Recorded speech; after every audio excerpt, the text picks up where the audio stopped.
Good afternoon, everyone. Thank you for coming. My name is Brian Pitzer, and I'm with the All Aboard Erie as its chair. We are certainly delighted to have you join us on a beautiful June day in Erie. For those of you who are not from this area, this is a typical year-round weather for Erie, so it's nothing out of the ordinary for us. And we are delighted to have with us today the mayor of Erie, who's going to share a few words of welcome. Please welcome Joe Schember.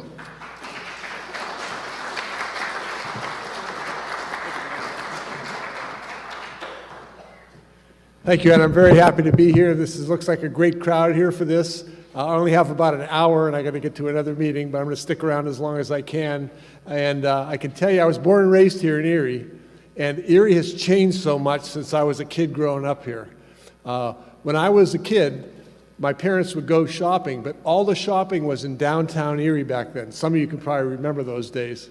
And what they would do is us, the three kids, I was one of the three, we would be left on the 5th floor, which had all the toys. And we were told to look at things there, don't touch anything, but look at things there for a half hour and then meet them under the clock down on the 1st floor. So it's certainly changed since then, and I think there's some changes coming up. There's some changes we're going to be talking about here today. I'm anxious to hear about them. Let's get together and make Erie a better place. Thank you very much.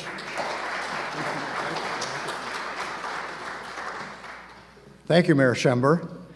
Before introducing today's speakers, we want to thank several people, including Emily and Audrey from the Erie County Department of Planning and Community Development.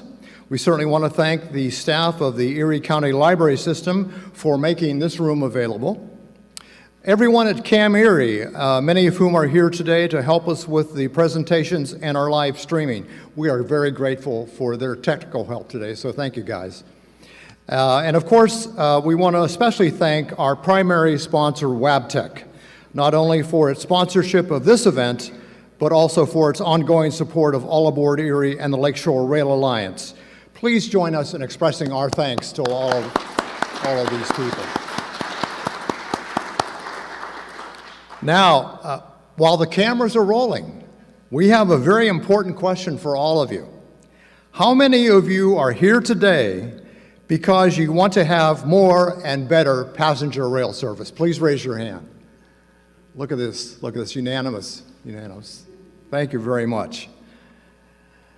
You'll hear a lot today about three things: trains, I could say trains, transportation deserts, and mobility. When All Aboard Erie was created 15 years ago in 2009, our primary focus was improving transportation options for the Erie region, especially by passenger train. Here we are 15 years later. 15 years ago, we had 2 Amtrak trains per day through the city of Erie. Here we are 15 years later, and we still have 2 trains per day through the city of Erie. Like many cities across the United States, Erie is a transportation desert. But starting today with this summit, our vision is to transform this transportation desert into a transportation oasis. Our intent is to improve mobility for every person in every corner of this region by asking for your support for the initiatives that will significantly improve passenger rail service. To put this another way, the purpose of this summit is to bring together the mobility stakeholders from all along the Lakeshore Corridor to collaborate in support of those forthcoming initiatives that will transform transportation and mobility, not only in the Erie region, but all along this vital corridor. To explain all of that, we have put together a terrific lineup of speakers, starting with Derek James, Amtrak's Director of Government Affairs, Grace Galucci, Executive Director and CEO of the Northeast Ohio Area-Wide Coordinating Agency, or as we affectionately like to call it, NOACA. And Christy Drabick, Wabtec's Vice President for Program Development from right here, originally from Harbor Creek, and is still here with Wabtec. And then following a 15-minute break, we will then hear from Danny Plower, Executive Director of Virginians for High-Speed Rail, And we will conclude with Ed D'Amato and Bill Hutchison, co-chairs of the Lakeshore Rail Alliance, who have worked very hard to pull this summit together. They will discuss what action needs to be taken and what the next steps are. Following each speaker, we will take up to 3 questions from the audience, from that microphone right there in front of the stage. Then, if there is time remaining at the end, we will do a Q&A with all the speakers, and that's why these chairs are here beside me. We certainly have a full agenda, so let's get started. Please welcome, from the heart of Chicago, Amtrak's Director of Community Affairs, Mr. Derek James.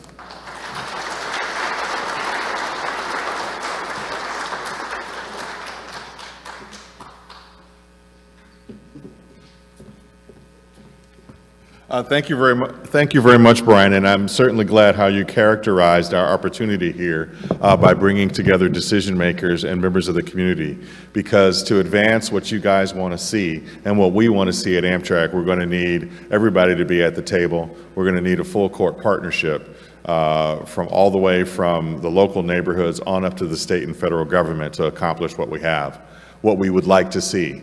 And we've got some opportunities before us. We also have some challenges.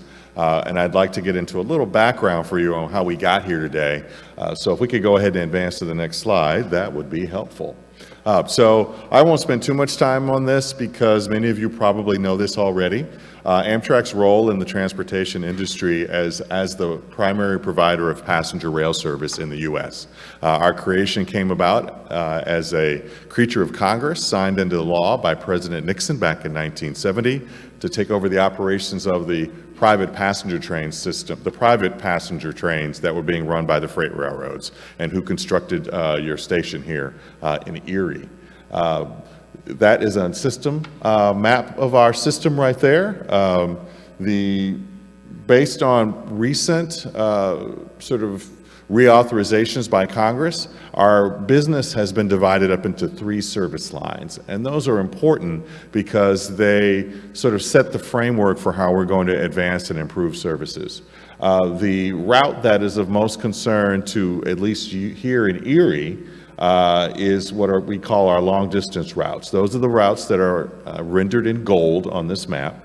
Those corridors generally are always more than 750 miles, and we operate those with support from ticket holders as well as an appropriation from Congress to keep those services going. Those, in many cases, are very rural critical services. They provide connections across the network, connecting major frequent corridors, which are rendered in blue. At the bottom there on the left, you can see it says state supported. The way Congress has us funded for routes of less than 750 miles, the Congress thinks that those are local routes and that the states have responsibility for providing the operating support and for contracting with the operator to run those services. That is the real growth area in Amtrak. By the end of this year, we will probably have half of our 32 million riders operating or riding on trains that are operated under contract for state governments. So to give you a little bit of context, you can see how much area the golden lines cover versus the blue lines. The blue lines is where half of our ridership is. And lastly is the corridor that's rendered in red. That's the Northeast Corridor. That is the only significant chunk of railroad that Amtrak actually owns the right-of-way, connecting Washington, D.C. and Boston, so we can run trains at will. On the rest of the network, we're running on the freight railroads. So we have to get permission from them. And that's a key piece that's a key challenge that has to be addressed as we advance concepts like this. Now, this map, those blue lines, we want to see those blue lines grow dramatically. That means that we need to see partnerships with state governments and with local communities to go after the federal funds that are now available through the bipartisan infrastructure law to add corridor services. One gentleman indicated about the 1 round trip a day. I rode one of those round trips. I arrived this morning in Erie at 7:18 a.m. right on time on the long distance train. And when I go home tonight, I will be leaving at, does anybody know what time my train leaves? Yes, after 2 a.m. So that will be fun. So if we could go to the next slide, I'll get into a little bit more detail here. So the state-supported service line, that's the service line which we want to see grow across the network. That's where we've seen the most recent expansions because of, again, those opportunities to work with state governments who have decided that rail is a key component of their state transportation system. We have a great partnership with PennDOT right now. We operate a multi-frequency corridor between Philadelphia and Harrisburg, where we in the state have invested in the speeds to get those speeds up to above 100 miles per hour. We've renewed the catenary, we're renewing stations. We have a great partnership with the state of Michigan. We can see over to the right, we have highlighted in red some of those state-supported routes in this territory. In the state of Michigan, we operate 3 corridors with them, and with their funding, with federal funding, and with our funding, we've invested in the track to get those trains up to 110 miles per hour. We've fixed up and built new stations. We've purchased new coaches and new locomotives, and the ridership is growing, growing, growing. We'd like to see partnerships with the state of Ohio to improve service in and out of Cleveland and Columbus and Cincinnati. We really see Cleveland as being a potential mini hub for Amtrak, with trains radiating out in multiple directions, including eastward from Cleveland through Erie to connect with the multi-frequency corridor, which we operate with New York State between New York, Albany, Syracuse, Rochester, Buffalo, and Niagara Falls.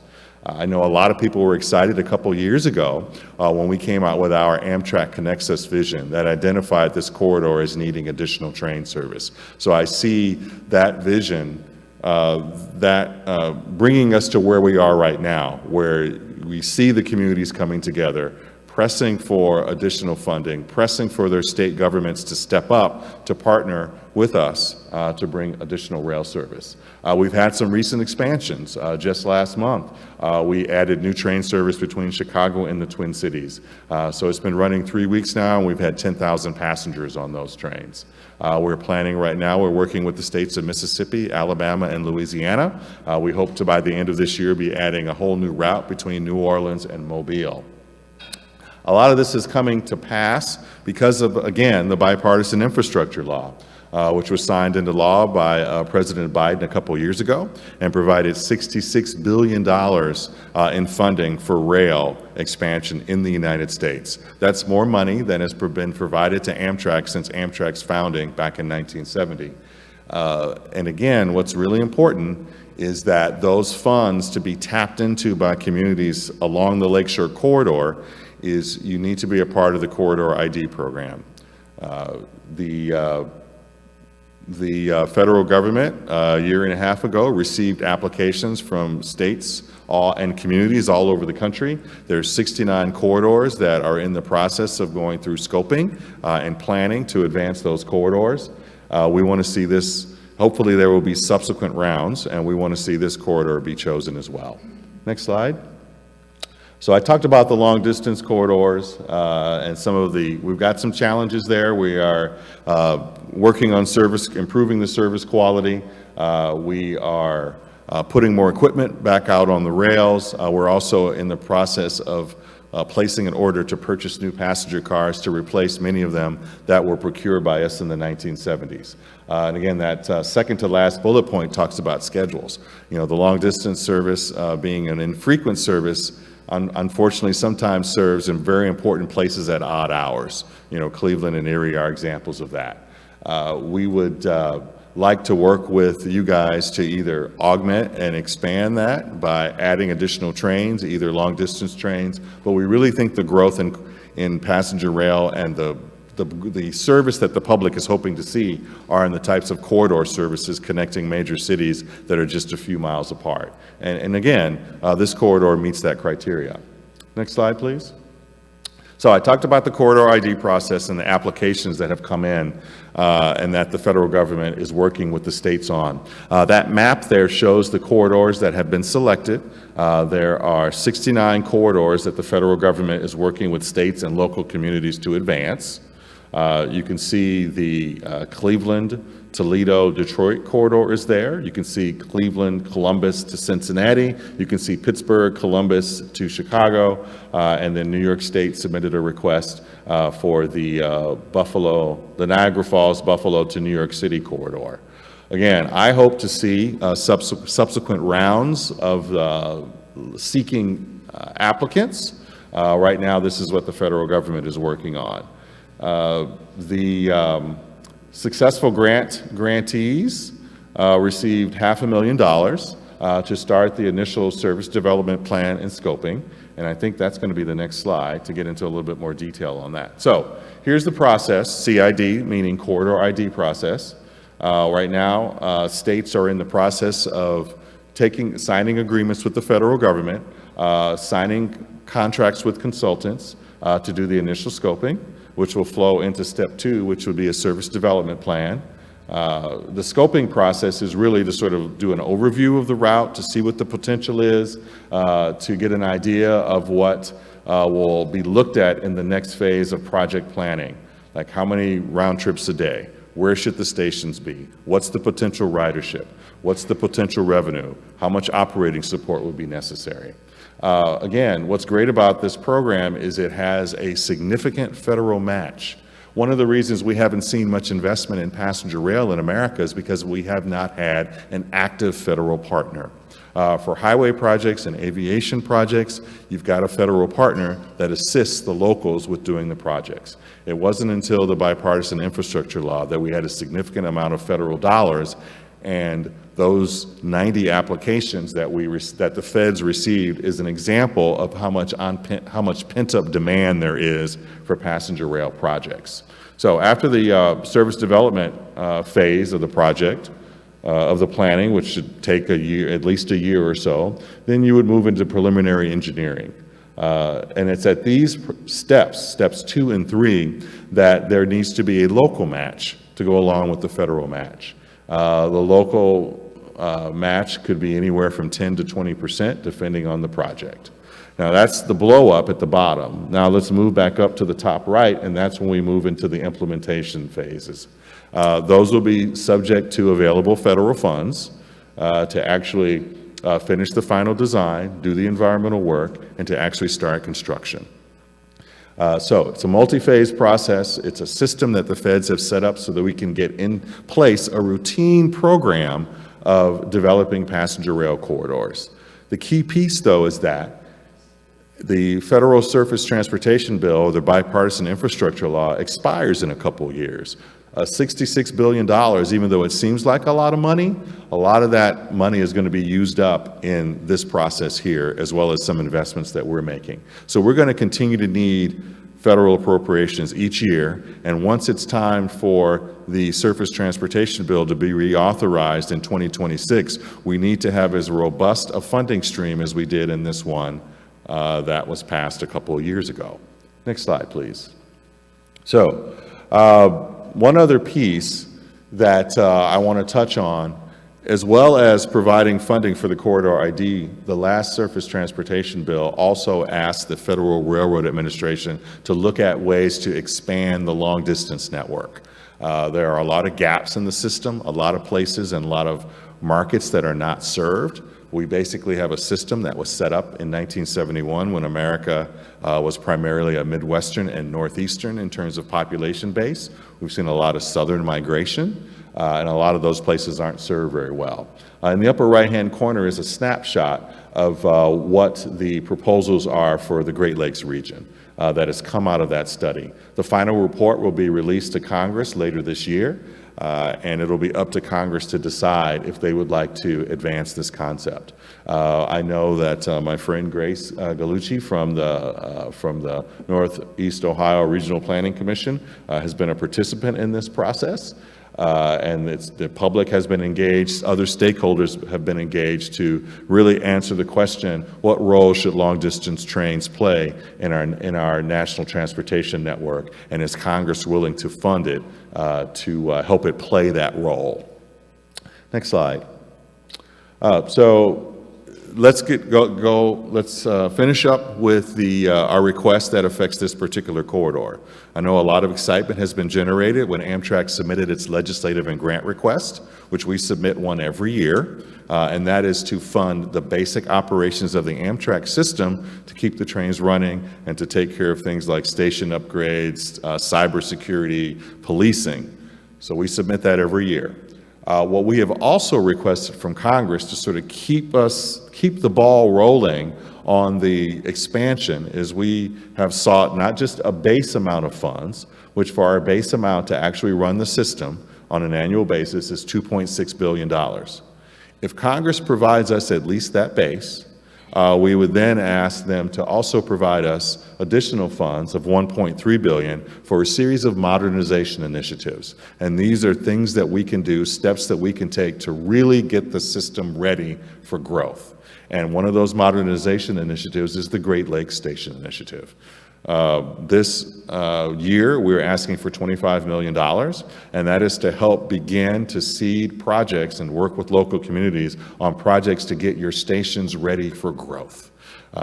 Cleveland is working on their North Coast development, which will involve work around and above the Amtrak station, and they want to be ready for becoming a mini hub. So can we provide some resources to get them going on developing a more substantial station? Here in Erie, we have a second platform that is not used. Can we use dollars to work with the building owner there to actually put that additional platform in use to make sure that we're ready for additional service. So it's really, again, we want to take every step that we can to actually get in place the station projects that will help us to accommodate more trains on this route. And I think that might be it. Next slide. Oh, well, here we go. That's a little bit more of a detail. So the $25 million, as we see it, is just a down payment on a multi-year program of $300 million. In addition to Erie and Cleveland, we know that there are requests from additional communities like Dunkirk and Ashtabula for stations, work that needs to be done at the Sandusky station where Cedar Point is, Toledo. All the stations need work. The city of South Bend would like to have their station move back downtown to their historic Union Depot close to their transportation center. So we want to be able to have the resources to actually help the communities get that done. And when I say resources, I mean hard cash. So next slide. And again, reaffirming my point, we have our base needs of $2.6 billion. We can't do the work that we would like to see on this corridor as well as some other modernization initiatives we have around the country without those base needs. So we need you guys, when you're having conversations with your congressional delegations in all the states along this route, to help them understand and appreciate that Amtrak is trying to be aggressive and playing a role in improving service to your communities. Make sure you provide them with the resources so they can partner with us to do that. And that should be it. Thank you very much.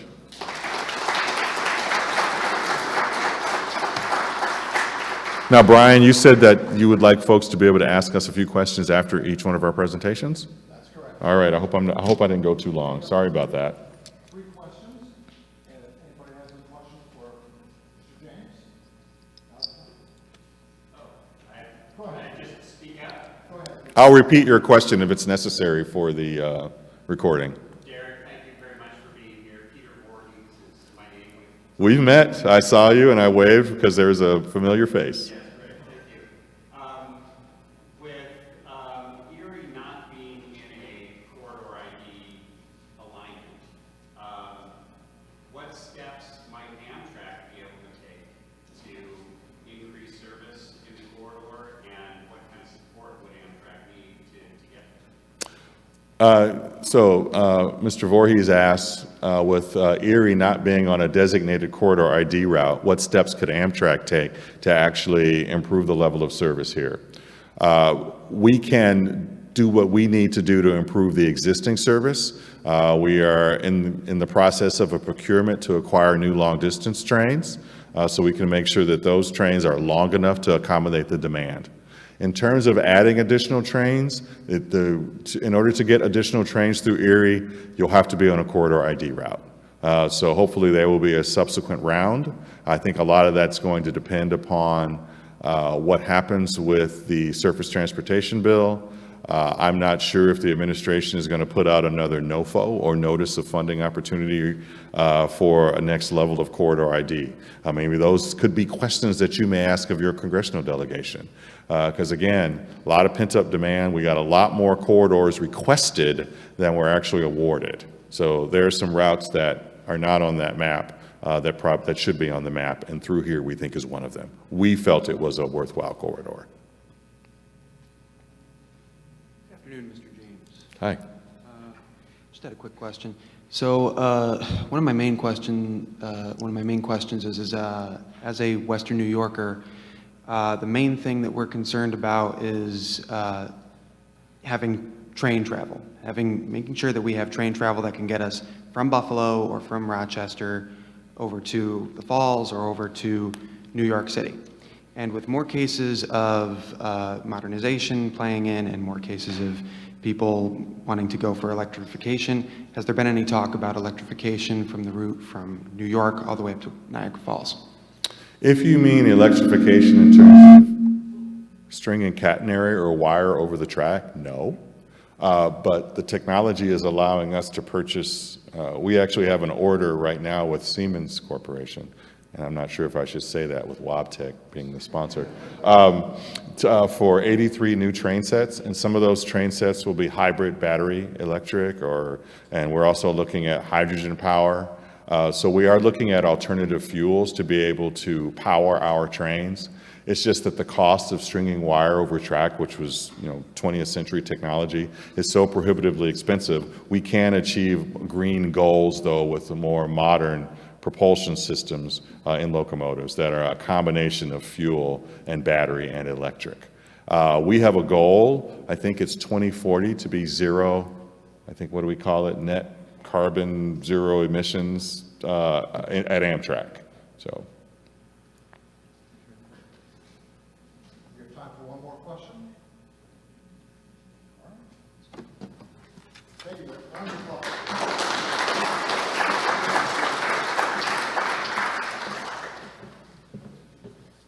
All right. Thank you very much, Derek. Our next speaker is Grace Gallucci, Executive Director and CEO of NOACA, which is in the Cleveland area. Welcome.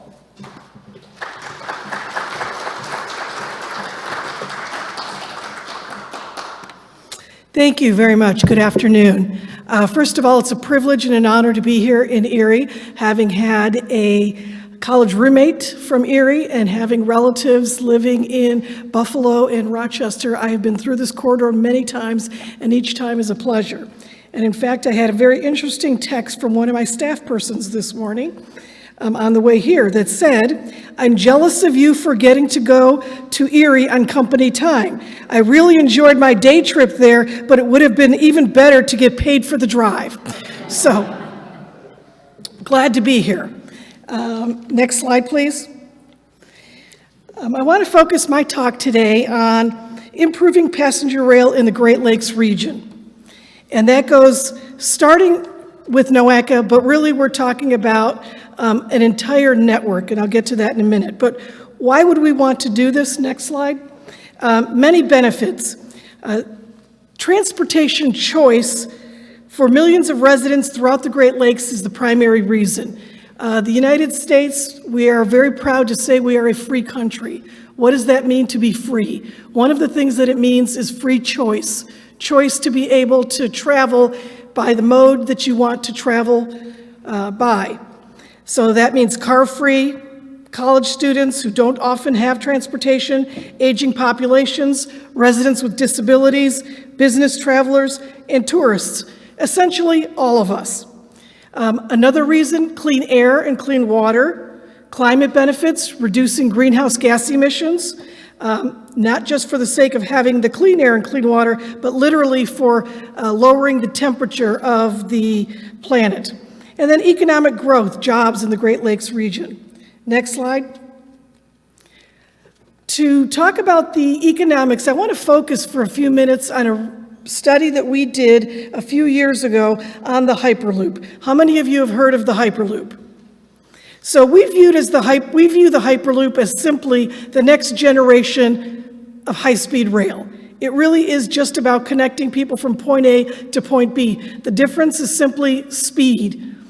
And at this point, the study that we did concluded that the Great Lakes region was actually profitable when it comes to a higher speed form of transportation like the Hyperloop.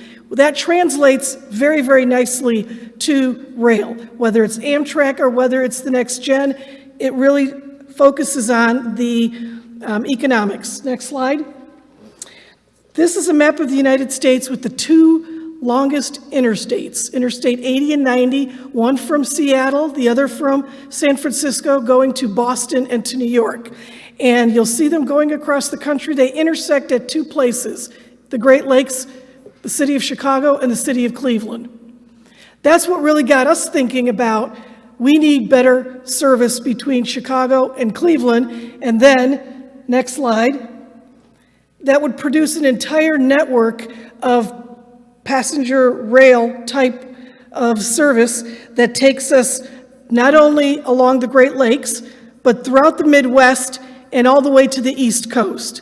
And thus became, we want to also not only go from Chicago to Cleveland, but go to New York and to Washington, D.C., and do so through Buffalo, Syracuse, in New York, and do so with Erie and Pittsburgh in Pennsylvania. Next slide, please. Some of you may know that there are emerging megaregions. This was a federal sort of description of the growing economic areas within the United States. The largest one of them is the Great Lakes region. That again starts telling us we have what it takes to be able to sustain better rail service. Next slide. You know, some of the great things that we have in the Great Lakes, and some of you I'm sure already know this, but we have 30% of the combined US and Canadian workforce is in the Great Lakes region. 30% of the entire US and Canadian workforce. That's huge. We have 28% of the entire US and Canadian economy is in the Great Lakes region. 29% of US and Canadian research and development. And $232 billion, 200 million tons of US Canadian trade going across the borders. The Great Lakes region is a force to be reckoned with. Next slide. So that takes us to NOACA's interest in the Corridor ID program and our proposal. Next slide. What first got us interested in thinking about making a case, advocating for better service, and setting our vision, our sights on that better service, was Amtrak's ConnectUs plan. I believe that came out in 2021, is that right? Yeah, 2021. And the promise of better service, and specifically, as Derek James stated in his presentation, using Cleveland or having Cleveland as a mini hub really spurred our imagination. And we thought about existing service on existing routes, we thought about new service on existing routes, and we thought about new routes altogether. Next slide. We started focusing then on improved service first from east to west, looking back at that US map that I showed you. Convenient departure and arrival times, better than 2:30 in the morning, so I share your pain, Derek. I'll think about you tonight if I happen to get up in the middle of the night. But convenient departure and arrival times, better on-time performance for those passenger routes, improved efficiency for the freight rail, which is moving cargo from and to the Great Lakes ports. So looking at the business side of it and how the business side of it and the passenger side of it can coexist. And that then takes us into making the economic development case for that additional rail expansion throughout Ohio and other states. So we thought if you're focusing on east-west, you improve that service, you make it more successful, that makes a case for Cleveland, Columbus, Cincinnati, and other routes throughout the Midwest. Next slide, please. We started this discussion in August of '21. At that time, NOACA hosted a meeting. It was a virtual meeting we were in the middle of COVID at that time, so it was a virtual meeting. I didn't want any of you thinking that we surreptitiously just kind of got together and had this meeting. But members of Congress from Ohio, Illinois, and Indiana attended, as well as Amtrak, and the MPO directors along the route, specifically Cleveland, Chicago, and South Bend. And South Bend, of course, is not only a city on the route, but it happens to be the hometown of our Secretary of Transportation, Pete Buttigieg. So it never hurts to have that city in your alignment. We were just very lucky there. We also had a number of rail advocacy organizations. Many of you in this room I got to know through that meeting. So that takes us, next slide, to seeking support. We started putting out a full-fledged advocacy campaign to get first state support for a strong passenger rail system in Northeast Ohio and along the corridors that we talked about. Next slide. We put out a local survey that essentially said that 5,500 people responded, and 99% of them would use Amtrak more if departures and arrivals were in daytime hours. 99% would choose Amtrak over flying if travel times were similar. I mean, this is huge. And that destinations were most likely to attract Amtrak travelers if service were improved to Chicago, to New York City through Erie and Buffalo, DC through Pittsburgh, Philadelphia, and Detroit. I mean, this is amazing for a survey to produce this kind of result. That takes us then, next slide, to the Corridor ID program. I won't spend a lot of time going into it because Derek already did that. But the fortunate time frame we find us in, or time and place and space that we find ourselves in, is the IIJA, or the Bipartisan Infrastructure Law, did create the Corridor ID program and did set aside $66 billion for improved passenger rail service throughout the U.S. Next slide. Our proposal for the Corridor ID was to improve service. We had 3 points. One is Cleveland to Chicago through Toledo and South Bend. One is Cleveland, Youngstown, Pittsburgh, en route to Philadelphia and DC, knowing that the Pennsylvania portion was being applied for by PennDOT. So we got up to a certain point and then they took it from there. And then also Cleveland, Erie to Buffalo, en route to New York City. Next slide. We did support, although not our own application, the 3 Cs and D, Cleveland, Columbus, Dayton, and Cincinnati, as well as Cleveland, Toledo, Detroit. Next slide. So more specifically, why improve existing service on Lakeshore Limited? That was the case we were trying to make. We have service already. We don't need to create a line on a map. The map already shows the lines. But we would be able to then grow ridership with daytime departures and arrivals. We would have a lower implementation cost compared to creating new routes and new services. We would have improved on-time service, which would increase ridership as a result and increase public support for expanding the network. And then there's another interesting point to the Great Lakes service. The new Great Lakes Authority, which was an initiative of our then Congresswoman Marcy Kaptur, to provide funding incentives for economic growth, creating demand for better infrastructure and travel options. Next slide. So we're continuing our efforts for advocacy. We continue to advance passenger rail improvements on the Lakeshore Limited and Capital Limited. We have had meetings or discussions with our State House delegation and the governor's office, congressional delegation, Amtrak and the FRA, and partners to the east and the west, just like those of you in the room today. Next slide. Continuing those efforts further, we are having ongoing discussions with Cleveland's business community, local stakeholders, local elected officials, including our board, which has 48 local elected or appointed officials, and other MPOs across the Great Lakes region, not only those within the state of Ohio or on the large trunk parts, but across the entire network.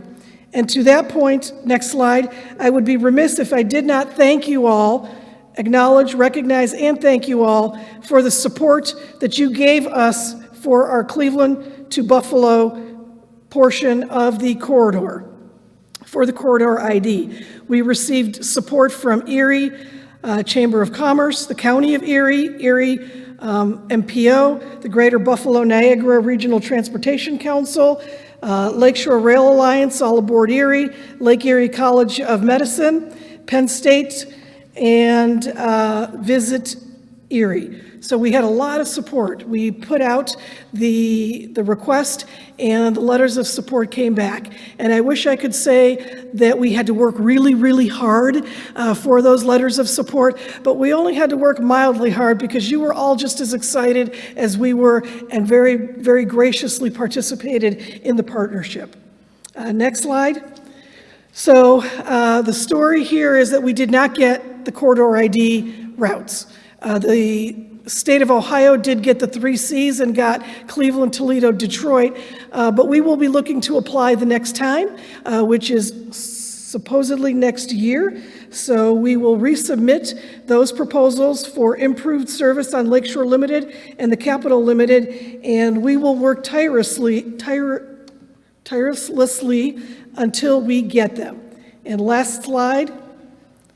We will continue to engage with the FRA about the long-distance service study that I am a part of the working group, and we will, at this point, oppose any proposed funding cuts to rail through congressional appropriations. So we are on it. We are with it. This is our vision, and we 100% wholeheartedly are looking to achieve that vision. Thank you.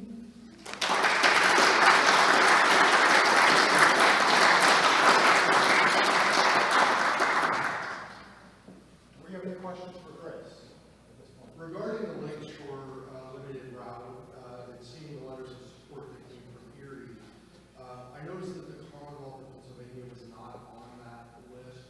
How important is it to have your state in support of this? It is very important. We did have some of the states, but I'll tell you, we didn't have Ohio either. And Ohio was because they had their own corridor ID proposal that they were submitting, and I assume the same is for PennDOT. I mean, because I know PennDOT, the state, was submitting an application. They were prioritizing their applications over ours. And sometimes that does make a huge difference on both sides. It makes a huge difference if you have the state, but it also would hurt the state if they had supported us, because oftentimes the federal government wants to see one application come from the region. But that being said, we will very vigorously work for them in the next time around. Any other questions for Grace? But we did get Illinois and Indiana and New York. All right, one more question. Did they give the why of why it was not selected? You know, one of the main reasons that they gave us that it was not selected was it did not have the state support. So it is very important to have that state support. You know, it depends on how the service gets classified. As Derek said earlier, if we're talking about state-sponsored service or you're talking about long-distance service, there's a difference in who pays. And clearly, if it's going to be state-supported service, which we were not proposing that, we were proposing long-distance service. Nevertheless, should some of it become state-supported service, it becomes crucial for the state to be engaged. There's a big change, or there was a big change, in just being able to apply. It used to be that MPOs could not apply for a lot of these kinds of things. So the MPOs now are able to apply, but yet we still need to ensure that we have the support of our partners.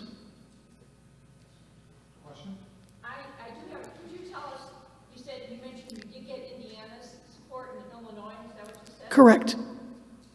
How important would it be, Governor Shapiro's been doing a great job going all around Pennsylvania to support tourism.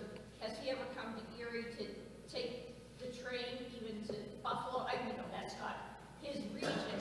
I guess what I'm saying is I think it would be important to get public officials on those routes.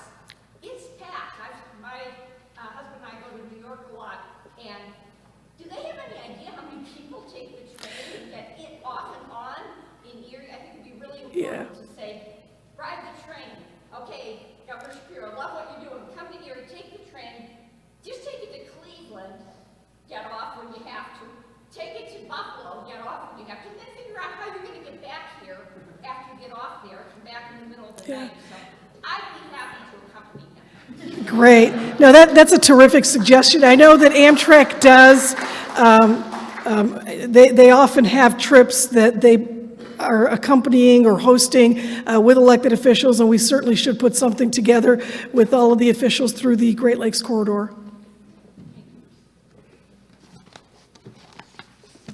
All right, that's all for now, but thank you for your questions. And Grace, thank you. Let's give a round of applause for Grace.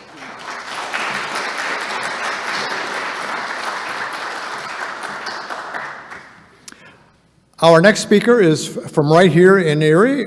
Christy Drabick is Vice President for Program Development at Wabtec, and we are very delighted to have her with us. Christy?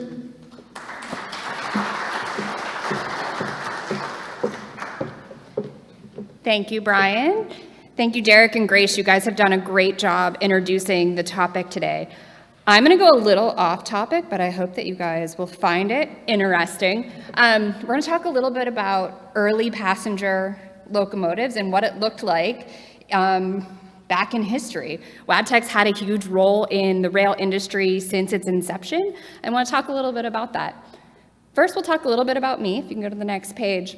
So, Christy Marshall Drabick, I always throw the maiden name in there because if you're from Erie, someone knows me in this room, I guarantee it. Ran into my French teacher on the way in. So if you can click forward. So I'm from Harbor Creek. I graduated class of 1997. Next. I went to Penn State Behrend and Lock Haven University with degrees in both physics and mechanical engineering. I started as an intern in 1998 at General Electric. And you'd say, wow, how'd you know so early that that's where you wanted to go? My dad worked there. So my dad, Ken, worked there. If you can click again. And that's where I met my husband. But weirdly, I actually met his dad before I met him because he worked there too. So my father-in-law, Marty. And then we call it our own little family business because his mother worked there. She retired after 25 years of service. And my brother and my sister worked there too. So Wabtec, it's my family business. I've been there now for 25 years. And so now I'm going to tell you a little bit about rail history. If you can go to the next page. Oh, wait. And I have 2 children. Maybe they're going to follow in their parents' and grandparents' and great-grandparents' footsteps. All right, so Wabtec. You may know us. Most people from Erie do pretty well. You know the guy in the middle real well, Mr. Edison. So he started General Electric. GE Transportation was bought by the Wabtec Corporation in 2018, yes. George Westinghouse, he was actually a direct competitor of Mr. Edison in the traction space. So when we talk about passenger rail, Edison made it go, Westinghouse made it stop. But Mr. Faiveley, he's a third guy, he was in France. Wabtec bought that corporation as well. He actually was one of the lead inventors of the pantograph system, so all the things that make catenary work. Go to the next page. So a little bit of history of passenger rail. I wish I had this in front of me. 1797 was when the steam locomotive was first introduced. 1827 is the first time there was a public railway in the U.S. You might recognize its name from the Monopoly Board, B&O. All 4 railroads on the Monopoly Board are real, actual railroads, in case you didn't know that. 1830 was the first time there was passenger service in the U.S. 1850, there was a whopping 9,000 miles of track. Amtrak, I don't know how many miles we have now, but it's a whole, Amtrak owns more than 9,000 miles, let alone the freight corridors that they utilize. 1853, This is one of my favorite stories. Are you guys familiar with the Peanut War? Peanut War. So in Erie, the tracks that came together, east, west, and north-south, all three were different. Not two, but three different gauges of track came together in Erie, Pennsylvania. We liked it. You know why we like it? Because people had to get off the train. They'd go outside, they'd buy some peanuts, hang out in downtown Erie, do some shopping, get on the next train that they had to board because they had to get off. Well, the railroads didn't like that very much. It wasn't very efficient, so they decided they wanted to create one standard gauge. The officials of Erie actually made it illegal for you to lay new track across the roads in Erie so that you couldn't make it match up. And Harbor Creek joined forces. They did the same thing. And so there were actually people tearing up the track as it was being put down with law enforcement present to say, yeah, they're allowed to tear it up because it was illegal for you to put it down. It lasted, I think, a solid 6 months. Poor travelers, though, they had to actually walk 7 miles across the area that had no track. Did I mention it was winter in Erie? So passengers weren't very happy. Eventually, I do think it took federal intervention to get it to completely resolve, but that is the Peanut War of 1853. Move forward, 1869 is the first time there was a cross-continental railroad fully in place. That's what we call the Golden Spike. We started moving forward. Rail was actually the largest employer outside of agriculture in the 1880s. Sorry, again, should have printed my slides today. All right, then we moved to 1893 is when catenary became a thing. Thank you to the gentleman who asked the question on electrification. That's when we were able to move from steam to electric rail transportation, which was then followed by diesel in the 1930s. 1970, we already found out, was when Amtrak was created, and that's when it went from privatized to federal run for passenger rail. You can go to the next page. So here's the real fun stuff, the pictures, right? I hope I have some history buffs in the room. Don't fact check me. If I say anything wrong, it's because the internet lied to me. Okay, so you'll see B&O up here a lot. So you have two versions of the very early steam locomotive. It was the Tom Thumb and then the Atlantic. They actually competed against each other in a competition to determine who would get to create the first steam locomotives for serial production.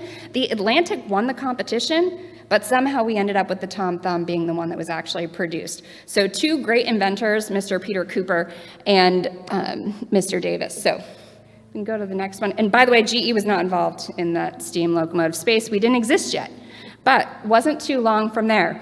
So this is the first electric locomotive. This was actually made by companies that ultimately became GE. So General Electric was the combination of 3 companies, came together, and it was actually for the purpose of having all the elements to build great electric locomotives.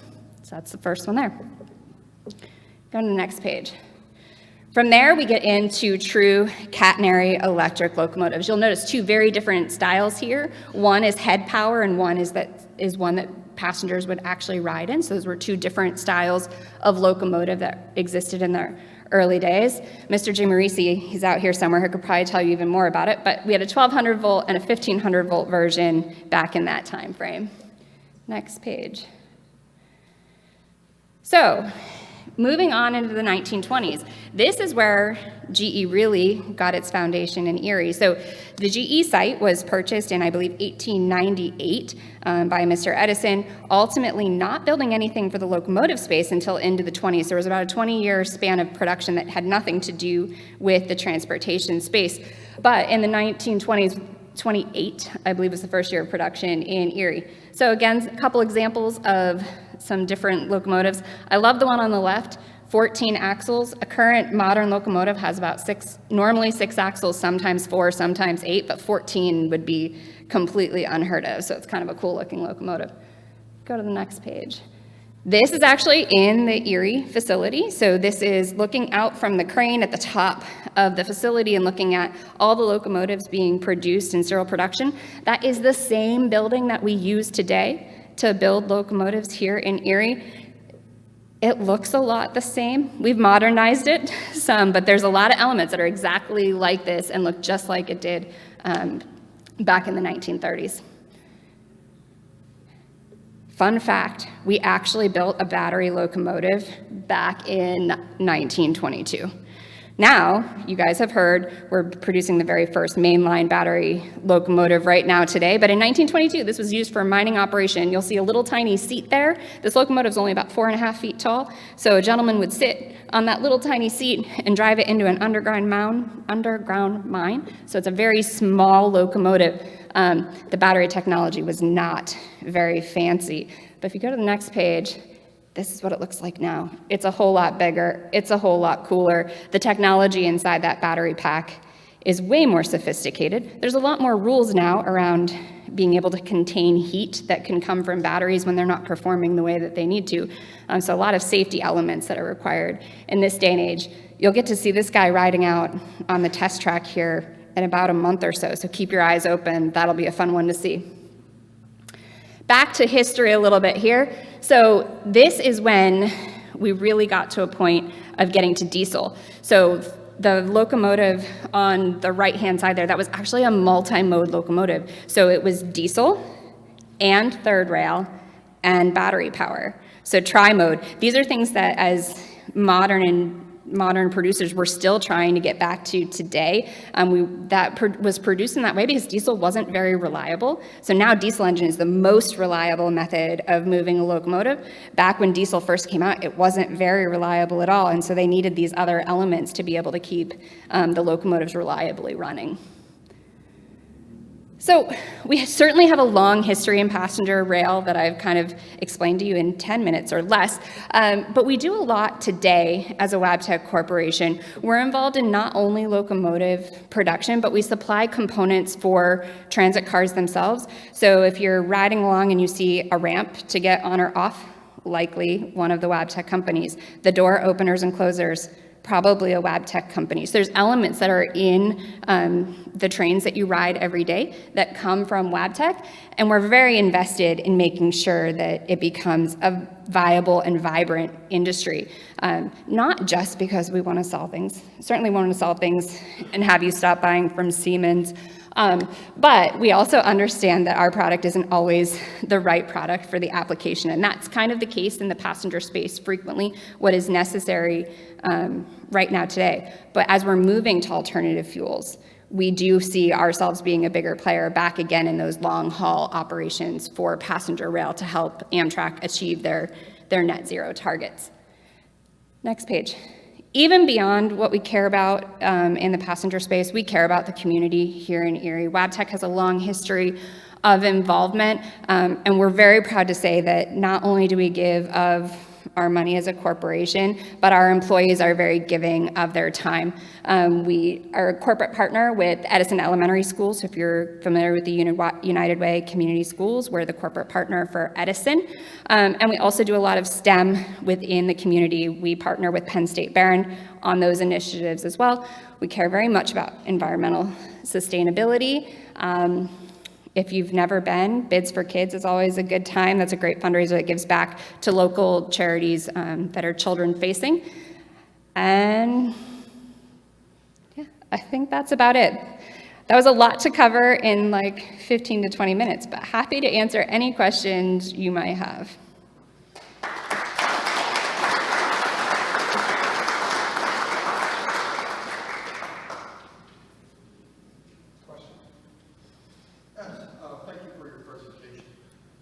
China has invested billions into sodium-ion batteries, and I was wondering if you're doing anything along those lines in order to reduce the components of lithium carbide.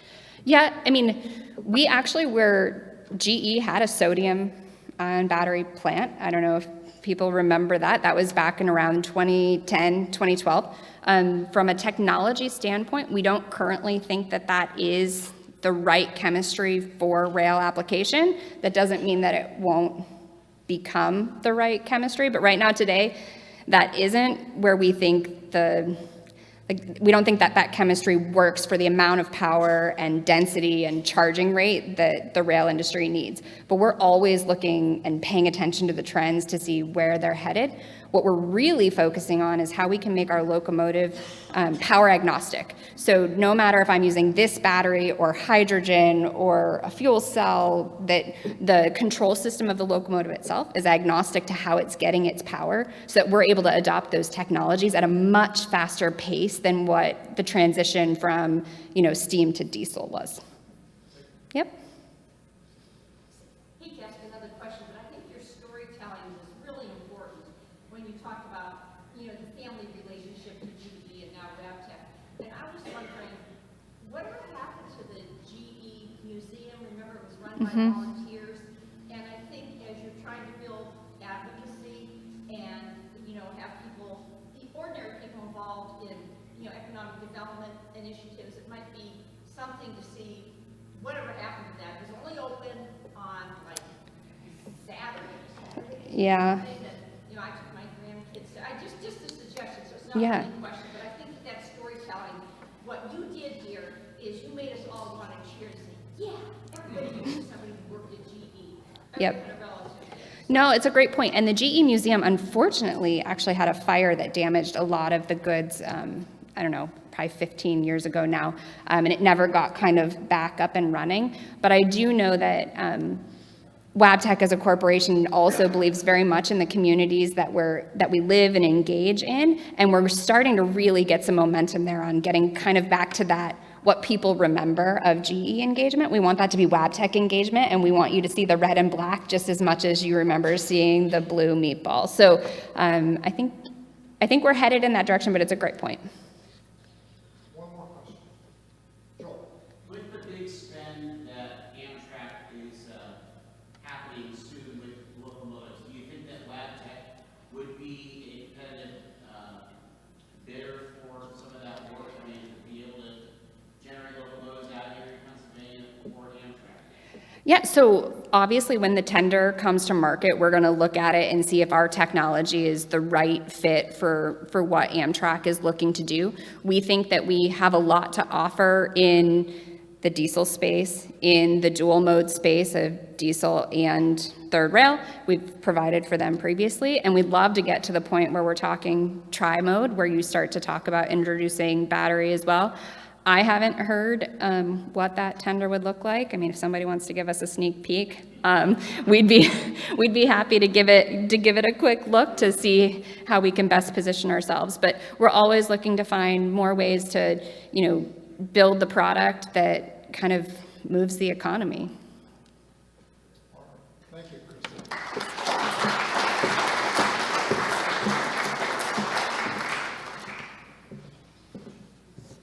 Okay, Christy, thank you very much. That was very entertaining and very interesting.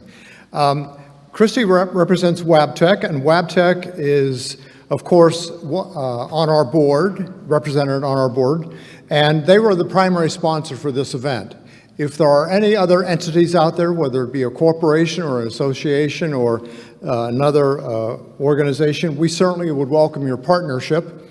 And if there is someone or anyone here who is interested in sponsoring what we're doing here and will be doing in the coming years, I'd ask you to talk to Tom Benson, who will be in the back of the auditorium during our break. So we are going to take a 15-minute break.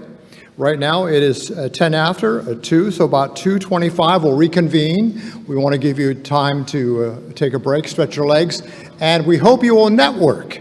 There are many people here who are interested in what everybody else is talking about, so we hope you will take this opportunity to network as well.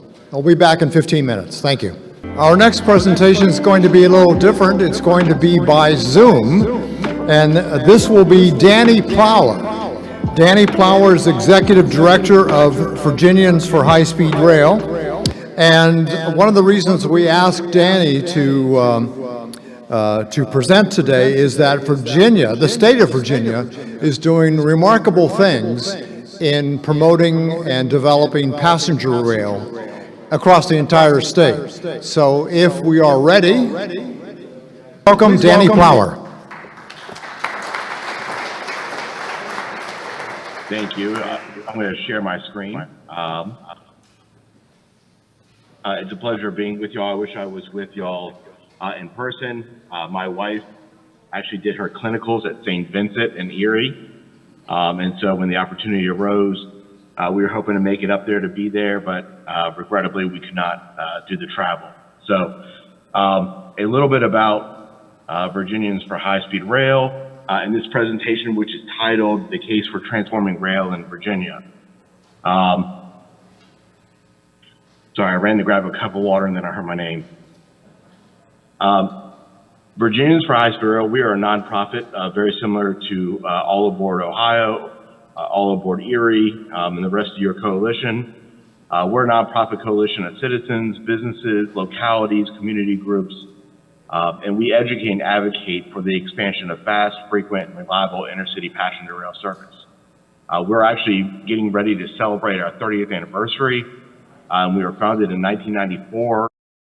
Partnership between the Richmond Chamber of Commerce and a economic development group called the Future of Hampton Roads. And these two organizations came together when the initial round of high-speed rail corridors was created during the Clinton administration to ensure that Virginia and the Southeast was not left out. And so the presentation that I'm about to give y'all was really created by my board or pushed by my board with the idea that we need to speak about passenger rail more than just we like fast choo-choo trains. Let's talk about passenger rail in the context of how is it impacting our community, both economically, environmentally, and how is it benefiting the overall citizens. And so the thesis of this is that Virginia is changing and our transportation challenges are increasing.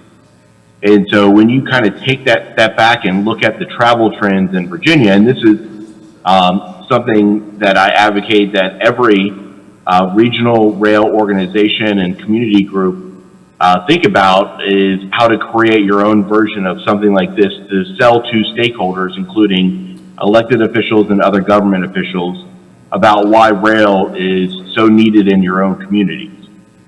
And so if you were to take a step back and look at the travel trends and transportation in Virginia over the last 30 plus years, our population has grown about 40%, with 81% of those, that population growth happening along our urban crescent, what we call Northern Virginia, Greater Washington, D.C., down to Richmond, where I'm based, and Hampton Roads, down to the original colonies, Williamsburg, Virginia Beach, etc. So this little sliver of land is where 81% of all our population growth is happening. And along I-95 and 64 here in Virginia, for those who know the region. And if you were to look at just our road network has only grown about 13% over those 30 plus years, or about 30 years. And vehicle miles traveled, which is the official measurement of how much folks are really driving, how much they're utilizing a particular road network, VMTs have kept up more or less with population. And so we are finding ourselves just unable to continue to pave. And when you look specifically at interstates, we're seeing very similar numbers, except for our interstate system in Virginia has grown about 15%, while VMTs on our interstate system, the most comparative to rail, has grown 74%. And so in Virginia, we have one of the most congested regions in the entire United States outside of D.C. Virginia Beach, I believe, is in the top 20, maybe 25-ish, and Greater Richmond is in the top 50. And so of the top 100 largest regions in the entire United States, we have 3 in the top 50 most congested. And the same is true for our flights. When you start looking at all the flights into and out of our airports in the entire Commonwealth of Virginia, the number of flights due to consolidation, different travel trends has reduced about 34%. So the number of flights into our airports has declined by 1/3, while passengers per flight has increased by nearly 140%. And so, you know, one of the things I always tell people is, if it feels like that plane is a little bit more cramped than it used to be a few decades ago, it is true. Because all of our planes are much more filled than they ever been, and we have less and less transportation options. And so when you look at VMT per interstate lane mile in Virginia, you can definitely see the continued upward trend over the decade. And this is a nice little kind of apples to apples comparison of the utilization of our interstates as the foundation for some of the challenges that we're having as a transportation system, but also beginning to build the case for why passenger trains are so important, and also from where I sit today, why Virginia is making such significant investments in our rail system. And so just put a little graphic up there. This is actually 3 pictures of Virginia. That's the I-95 corridor on any day that ends in a Y. In the upper left, in the upper right is Dulles Airport, one of our major airport hubs in Greater Washington. Down in the bottom right is the Hampton Roads Bridge Tunnel. I was down there a couple days ago, and this is pretty much almost exactly what it looked like. It seems never to almost ever be unclogged. And then the bottom left, I borrowed that graphic from Google, so please don't call social services. Those are not my children. But that summarizes kind of the flight experience nowadays into and out of Virginia's airports. And when you start looking forward about how the population growth and what it looks like over the next decade plus, we're anticipating about another 1.1 million folks moving into Virginia, or more Virginians, with about 1 million of them moving into the urban crescent, which means that we would have about 7 million Virginians living on less than 1/3 of our entire landmass. So more Virginians than lived in the state in 2000 would live on less than 1/3 of our entire landmass. And so this is the transportation challenges that we in Virginia are facing. And one of my favorite questions, we actually ran the analysis on this because it was one of the things that we frequently heard from politicians or elected officials or candidates is, well, we'll just spend that money on more roads. And so we did an analysis with some of our friends in the consulting community and asking the question of what it would cost to actually pave our way back to 2000 in terms of VMTs per interstate lane mile. And what we found was we would need to add about 1,000 additional interstate lane miles to our road network to get back to that type of capacity. And the estimated cost would be about $61 billion. For context, that is pretty much every transportation dollar that our state has for nearly a decade. And so we would have to spend 10 years worth of transportation revenue. And in fact, if you were to take every dollar ever raised by Virginia's state gas tax, it would only come to about $37 billion if you were to go all the way back to when it first got implemented 100 years ago. So that just kind of goes to show that paving our way out of traffic is not feasible. The costs continue to go up, and that does not even take into account induced demand, where if you add that more capacity, that it would be filled. And then next, there's also the environmental impact. In Virginia, transportation is 46% of all of our greenhouse gas emissions. And so it's the largest sector by volume of polluters in the entire Commonwealth of Virginia. And when you drill down that a little bit more, 58% of that 46% comes from passenger vehicles, primarily single occupancy vehicles. And so there's a tremendous opportunity to get folks out of their car, out of their automobiles, onto cleaner transportation modes such as trains and the connecting transit systems that feed into those systems and reduce our overall environmental impact of transportation. And then there's also the next generation, millennials and Generation Z. The simple fact is that young Virginians prefer their phones to the automobile.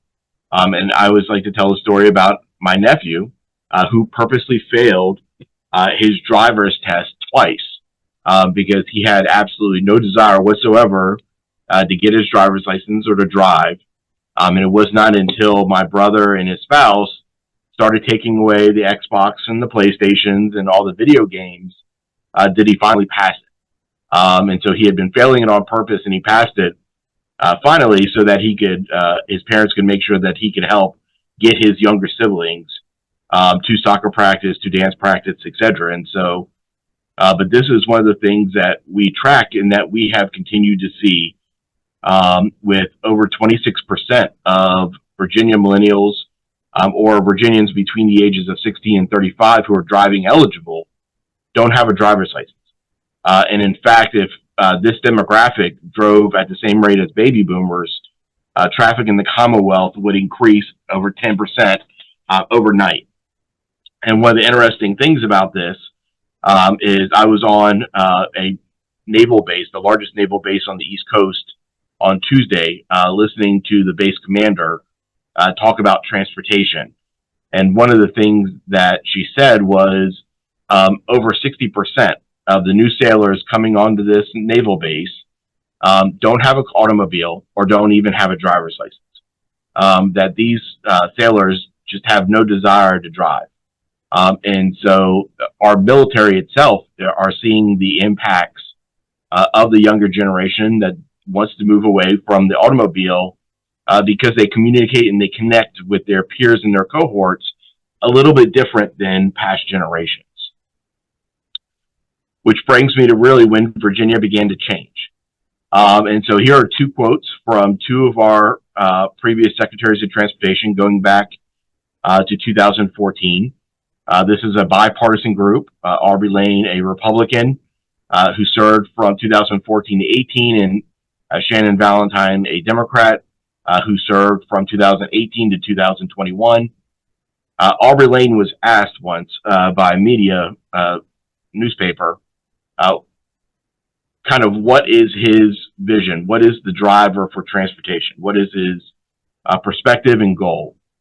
And he said, we got to move more people, not more vehicles. And that was one of the first times in my career that I'd ever heard a high-ranking government official talk about transportation in the context of people, especially surface transportation. Usually when you hear elected officials or politicians or highly appointed or high appointed officials, they always talk about how do we move more cars? How do we add capacity and move more vehicles? So this was the first time that we had somebody who talked about it in the context of people, not vehicles. And the second one is Secretary Valentine. And I actually had the opportunity to participate on the study for which this quote was created, which looked at expanding capacity along the I-95 corridor from North Carolina all the way up to D.C. And what this study found was, and according to her quote, widening I-95 by one lane in each direction for 50 miles, so from D.C. to Fredericksburg, halfway to Richmond, would cost an estimated $12.5 billion. And that by the time that construction was completed in 10 years, the corridor would be just as congested as it is today. And this is really kind of what started to spark why Virginia started planning on and making significant investments in rail, because they realized that nothing they did in regards to trying to pave their way out of congestion would actually work, and that we needed alternative modes, and that redundancy in transportation is not a bad word. And so why trains? Simply put, because we've tried everything else. And so I will go through these fairly quickly, but in regards to what trains mean for Virginia, they connect 7.2 million Virginians are within 15 miles of a rail station, 88% of our higher education students, 11% of the United States Armed Forces, and over 3 million jobs. And over the last 3 decades, we've doubled the number of passenger rail service in Virginia. We've increased our ridership by 142%. 6.8 million Virginians have new or improved service. We've helped generate almost $16 billion in economic development and reduced greenhouse gas emissions by over 1.6 million metric tons, including removing cars off the road and reducing our fuel consumption. And so this is what Virginia's ridership looks like over the last 30 years. And you can kind of see as we start investing in our rail system, expanding service, if you build it, they will come. And so as we started adding trains and extending trains, aside from the little pandemic section right there in 2020, 2021, we really have seen a very tremendous upward trajectory, and things are only starting to get more exciting. And so what's next? This is, as many of y'all may know, one of the Amtrak Siemens Aero trains. They will begin in Virginia, I'm told, in 2026, 2027-ish. And so we're very excited about it. Dual mode engines. If we were to take a train from, say, Richmond to New York, we have to spend about 45 minutes to an hour switching engines in Union Station. And so this automatically cuts our trip to New York City by 30, 45 minutes, which is very exciting. And then along with the other improvements, really start benefiting our citizens. And the big thing is the Transforming Rail in Virginia program, which was announced in 2019 and 2020. And so this is a multi-corridor, multi-asset, multi-phase, and multi-decade program with the goal of greatly enhancing, improving, and expanding Virginia's intercity and commuter rail network. And this is a quick map showing of all the corridors that are touched by Transforming Rail in Virginia. You can see in the green corridors are the ones that are getting enhanced passenger rail service. The blue corridors are getting future passenger rail service, and the yellow highlights are where Virginia, for the first time in decades, started purchasing railroad right-of-way. And you may have seen in the news that Virginia is adding to that, purchasing the corridor from essentially Alexandria, if you're looking on the map, to Manassas, and adding that into our rail portfolio. So we'll have to update this map the next time before I give the next presentation. And so multi-asset, we now have over 412 miles of public owned right-of-way and 252 miles of railroad corridors that are owned by the state. The Commonwealth is in the process and is investing in building and expanding 400 to 500 miles of new railroad trackage, sidings, bridges over their current alignments. We're also investing, along with Amtrak, in improving our stations. Those last foot infrastructure, the last mile stations are very important as the entry and exit points to our rail system. And so the Commonwealth and Amtrak are investing $32 million today into our rail stations, and there's been over $50 million through various studies that the Commonwealth has done over the last couple of years in additional projects and needs identified that the state will be pursuing through federal grants. And then the last asset, as I mentioned, the implementation of the new Siemens Aero trains, the dual modes, coming into Virginia with new train sets. So we bought rail corridors, we're expanding rail corridors, we're investing in our stations and our train sets. And this is just a quick snapshot of what that all looks like. Transforming rail is a multi-phase, as I mentioned. We are currently in phase 1. Phase 2 is expected to wrap up by 2030. But phase 1 for DC to Richmond is a nearly $2 billion program, including the purchase of those railroad corridors. Another $40 million is going into Richmond Raleigh to start bringing that up to 30% engineering.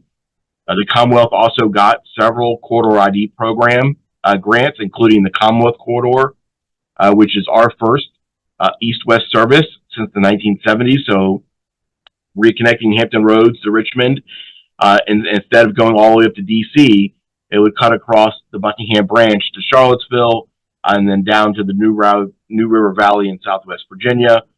The state also got a $500,000 grant for corridor ID, looking at Bristol, Tennessee, all the way up to I-81 corridor into Northern Virginia and DC, and then another grant for Richmond and Hampton Roads.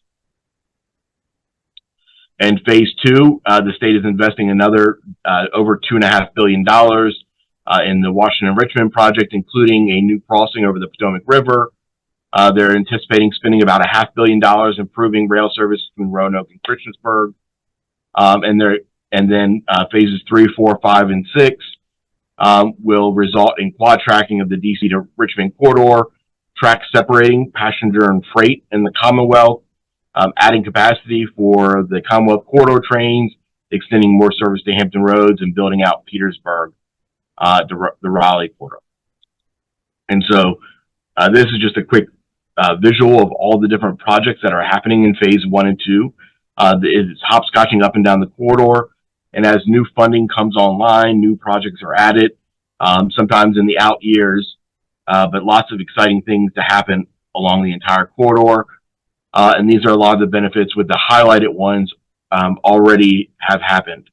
And so we are already beginning to see the benefits of our investments in our rail system, with many, many more trains coming. And one of the previous speakers talked about the 2 trains going through Erie. In 2009, Virginia had 10 round-trip Amtrak regional trains. By 2030, we will have 19, and with another 7 more on deck to come shortly thereafter. And so we're very excited about all the new trains being added to the Commonwealth, all the new investments, and even more trains coming down the pike. And so I should also want to give a strong shout out to the IIJA for making a tremendous difference. The Commonwealth got our largest rail grant ever, $749 million, I apologize, for building the Long Bridge along the Potomac River. This is both a rail and bike pedestrian, 2 separate crossings that are linked together. We also got $100 million for a project in Franconia Springfield for a flyover to help mitigate some of the congestion and allow passenger trains to cross over from one side to the other. The Richmond to Raleigh corridor got $1.1 billion, primarily in North Carolina, to begin capacity improvements between Raleigh and Wake Forest. This is the first step for connecting more trains from Raleigh to Richmond and up to the Northeast as part of the Southeast High-Speed Rail Corridor. So a significant investment there. $58 million, as I mentioned a little bit earlier, to complete the engineering from essentially Wake Forest to Petersburg, Virginia. $9.5 million for station improvements, including in Petersburg, Newport News, and New River Valley.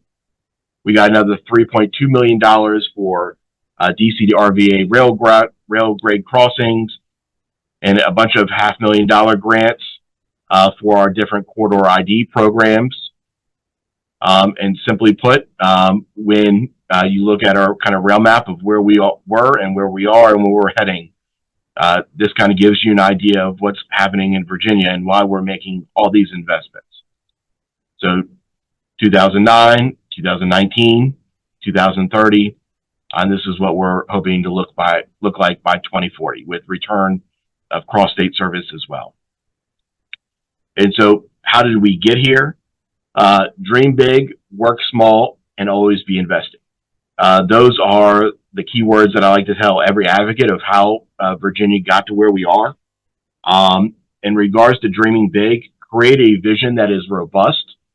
Don't settle, but prepare to start working small. And so one of our big dreams that we set forth in 2007 was we wanted to take those 10 trains and we wanted to expand them to 36 round trips connecting our communities. We wanted to connect 80% of Virginians. We wanted our trains to run on time or reliably 90% of the time. And we wanted trains that had a top speed of 90 to 110 and an average speed faster than the automobile. And so that was our big dream. In regards to working small, we put in numerous studies, including the creation of the Intercity Passenger Rail Operating Fund here in Virginia. With dedicated revenue, we became one of the first states with dedicated passenger rail revenue. It was 1/10 of 1% of our state sales tax got sent to the passenger rail fund, and it was about $50 million a year. And so we created the fund in 2011.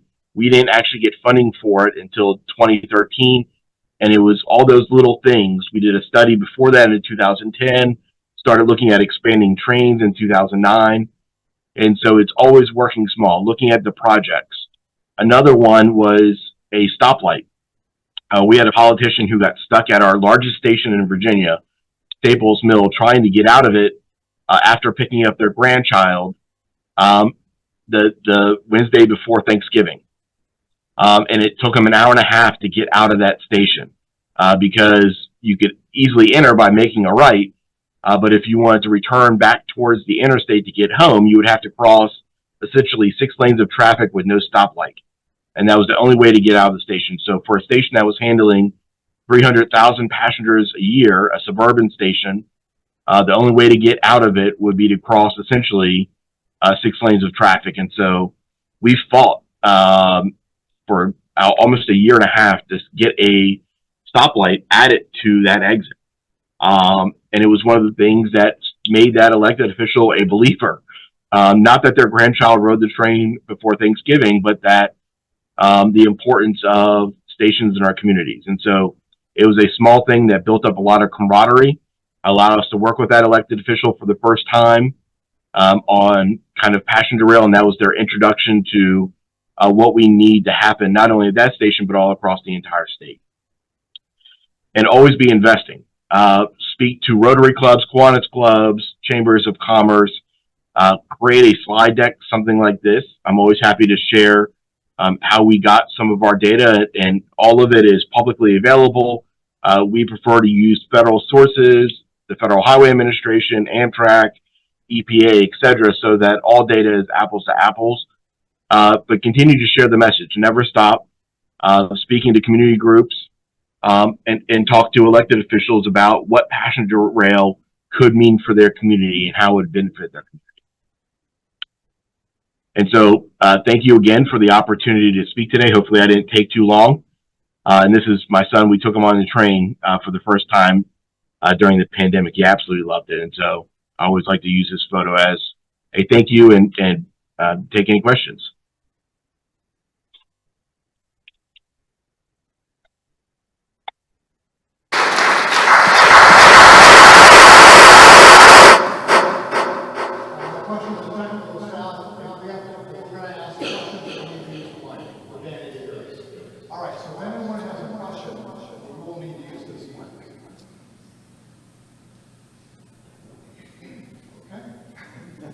Danny, no questions at this time.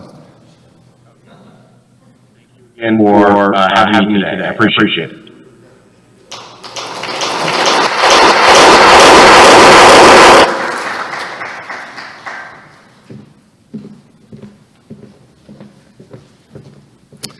All right, our final 2 speakers today, we've saved the worst to last. Saved the best to last.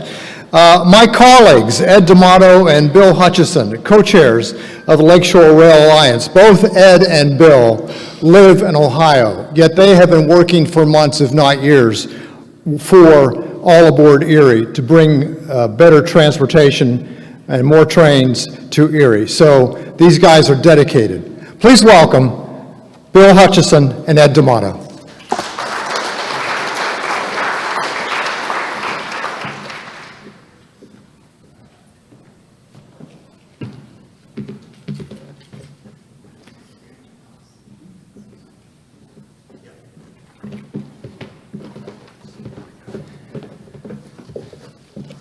I just want to add some emphasis to why we need alternatives to these.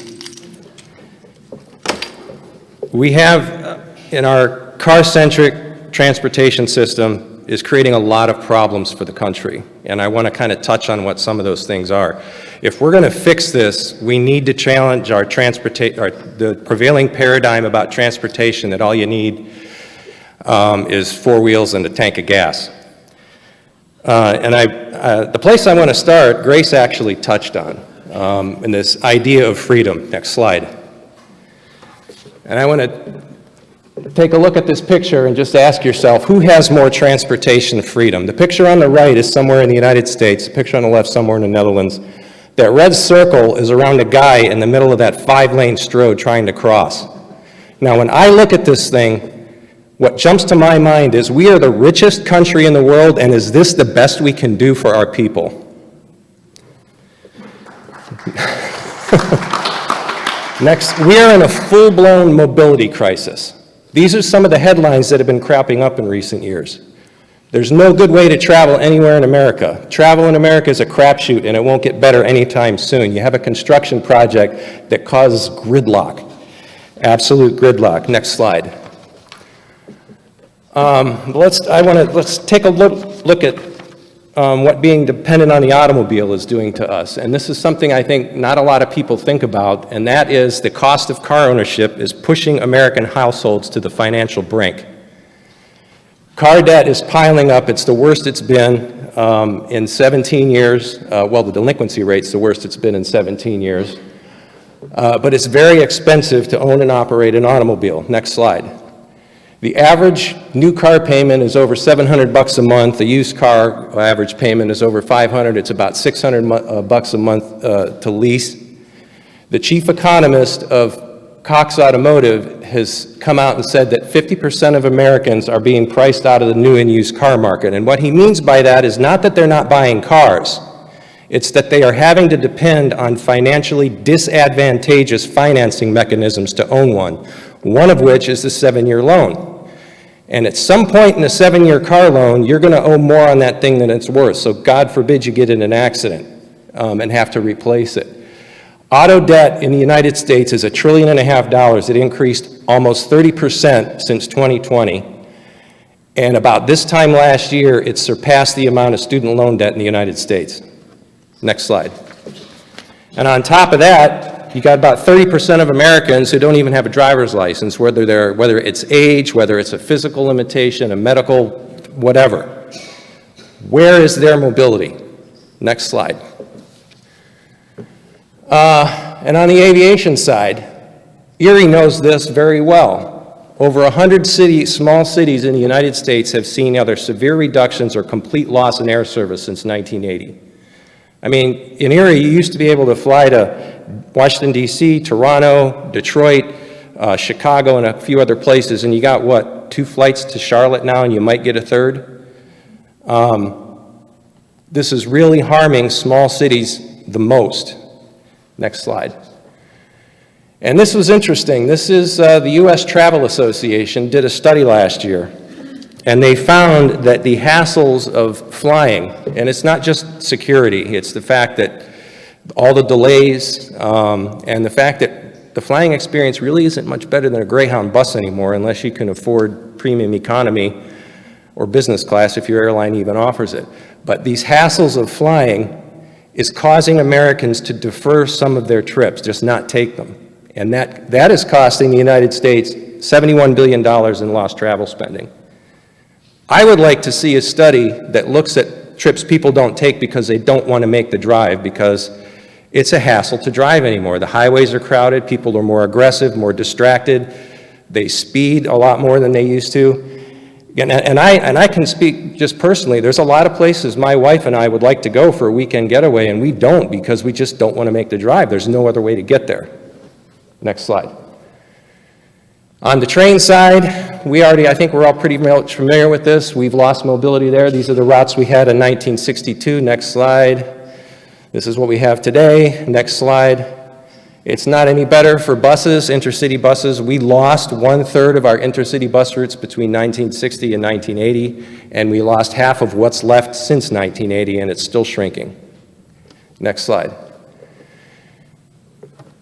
And again, nowhere is this pinch being felt more than in small cities like Erie, because you're being put in an economically disadvantageous position because you don't have good travel options. This is a quote from Tom Carper, who is an Amtrak board member, and he had this to say at Amtrak's board meeting this past December. Changing workplace norms have created more opportunity for people to seek communities with a slower pace, great environment, and better quality of life. But if you try to recruit a hospital administrator from a rural area, it's really difficult, but would be much less so if that community offers the opportunity to get on a train and get to the city, with several frequencies a day. And I think Erie is in a really good position, especially in this time now with hybrid work schedules and work from home. I mean, there's a lot of places, people don't have to go to the office more than a couple times a month, once a week maybe. I mean, people could live in Erie, and those few times a month they have to go to their job, but they could hop on a train to go to Cleveland, Buffalo, Pittsburgh. You really stand a lot to benefit. Next slide. Now, I don't want to get into too much detail on this, but I'm going to say that if you're not familiar with an organization called Strong Towns, get familiar with them. Their mission is to help cities become more financially productive and more financially resilient places. And their argument is that the car-centric development model that we have pursued since the end of World War II is putting cities in a financially precarious position because car-centric development is the most expensive to maintain and the least efficient at moving people. And the result is when you have car-centric neighborhoods, whether it's these cul-de-sac neighborhoods or strip malls, they don't generate enough tax revenue to cover their costs. I mean, the commercial ones do a little bit better, but not by much. It's the traditional downtown mixed-use style of development that are the financial powerhouses of cities. Next slide. And this is a graphic representation of that is put together by an organization called Urban 3, which works with Strong Towns from time to time. And Urban 3 will go, if a city requests, they will do an analysis of how this plays out with the tax revenue versus their infrastructure obligations. And this is Lafayette, Louisiana. I would have liked to have used a city in Pennsylvania, but to my knowledge, Urban 3 hasn't worked with a city in Pennsylvania yet. But Lafayette, Louisiana is about 120,000 people, so not that much bigger than Erie. And what they found was, you see the area it's in the black? That's the original downtown core, and all the stuff that's bleeding red is all the car-centric stuff that's been built since the end of World War II. So we need transportation. We need to change our thinking about transportation and think about how and what types of development we want to support if we want our cities to be truly financially productive and resilient. Next slide. So what do? Obviously, we just need more transportation options in general, and we need to rethink how we do land use. Because like I showed you in that picture, the traditional mixed-use downtowns are the financial powerhouses, and trains are really good at serving downtowns because they bring a lot of people into your city who can go to your shops and see your tourist sites, but the city doesn't have to create space to store their automobiles, which is very expensive in and of itself. Next slide. And I just want to show you an example of what happens when a small city invests in rail transportation. And this is Normal, Illinois. Smaller than Erie, it's about 55,000 people. And they spent $85 million building a new train station. Next slide. And they got $175 million in spin-off development. And Normal has become a place that people actually want to come and visit. Normal sits on a 110-mile-an-hour passenger corridor, rail corridor between Chicago and St. Louis. So people now, they hop on a train and they'll come and spend the day in Normal. There are two major hotels within 2 blocks of the station, one of which has a conference center. So people are coming to this little city for conferences, because they have an easy way to get there, an efficient way to get there. Next slide. And that's it.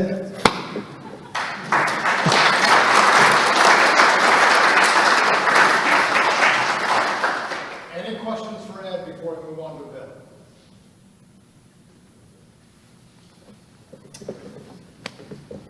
You want me to stay up here? Might as well. First, Brian, we know where you live. So anyway, I want to thank the previous speakers because they've done such a marvelous job of presenting all these facts and figures, so much so that I think we can just pack up and go home. But actually, there's a few more things I want to get into, and particularly about where we came from to begin with. How the Lakeshore Rail Alliance started and who's in it. You've heard about us probably a little bit, and really it all started when Ed got in touch with me one day and said something about we ought to talk to our counterparts in other states and see what they think about getting together to form an umbrella organization to do regional rail advocacy. And at first okay. So we We did it. We got a Zoom call together. We brought in all the state-level rail advocacy organizations from between New York and Chicago, and there are about 8 of them that are members. And we also prevailed upon Brian and dragooned him into using his organization, All Aboard Erie, as our chief sponsor. And thank you, All Aboard Erie, for sharing our vision and help making it a reality. We couldn't have gone anywhere without that. So now we have taken this to the next step, and we are presenting this here today. And as for myself, I come from a long history of rail advocacy. I was former president of All Aboard Ohio, as was Ed at one point. So something I've always believed in. I'm a former resident of next door Ashtabula County, came here many times to go shopping, go to Presque Isle, Waldemere Park. Erie's a great place. The only thing missing is the transportation. You solve that and you're going to have a really great place to live. So I want to get into a few little things to finish up here, and then we can call it a day. So first off, I do want to thank Ed for his presentation, because it really highlights the problems that we have in this country when it comes to mobility. We're not alone. There are many places around the country that have the same situation. Losing all your bus service, losing a lot of air service, there's only a few trains, leaves nothing but the automobile, and an increasingly high number of people can't afford to drive, are physically unable to drive, don't want to drive, and that is an ever-growing portion of the population here.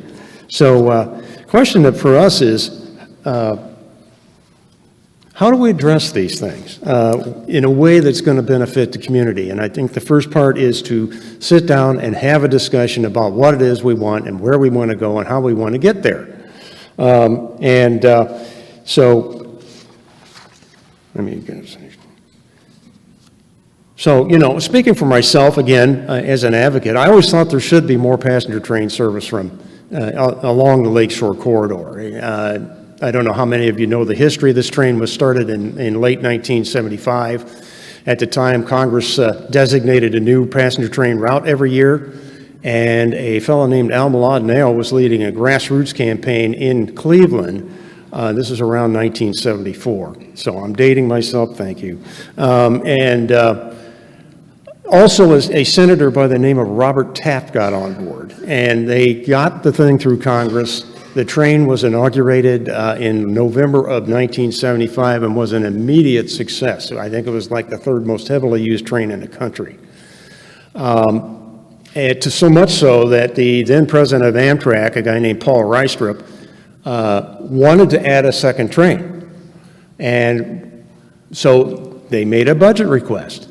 And unfortunately, this was when Gerald Ford was president, and they didn't see the wisdom in doing it, so it never happened. So fast forward, it's been 50 years that we've had one train. Isn't it time that we do something about that? I don't know about you. Thank you.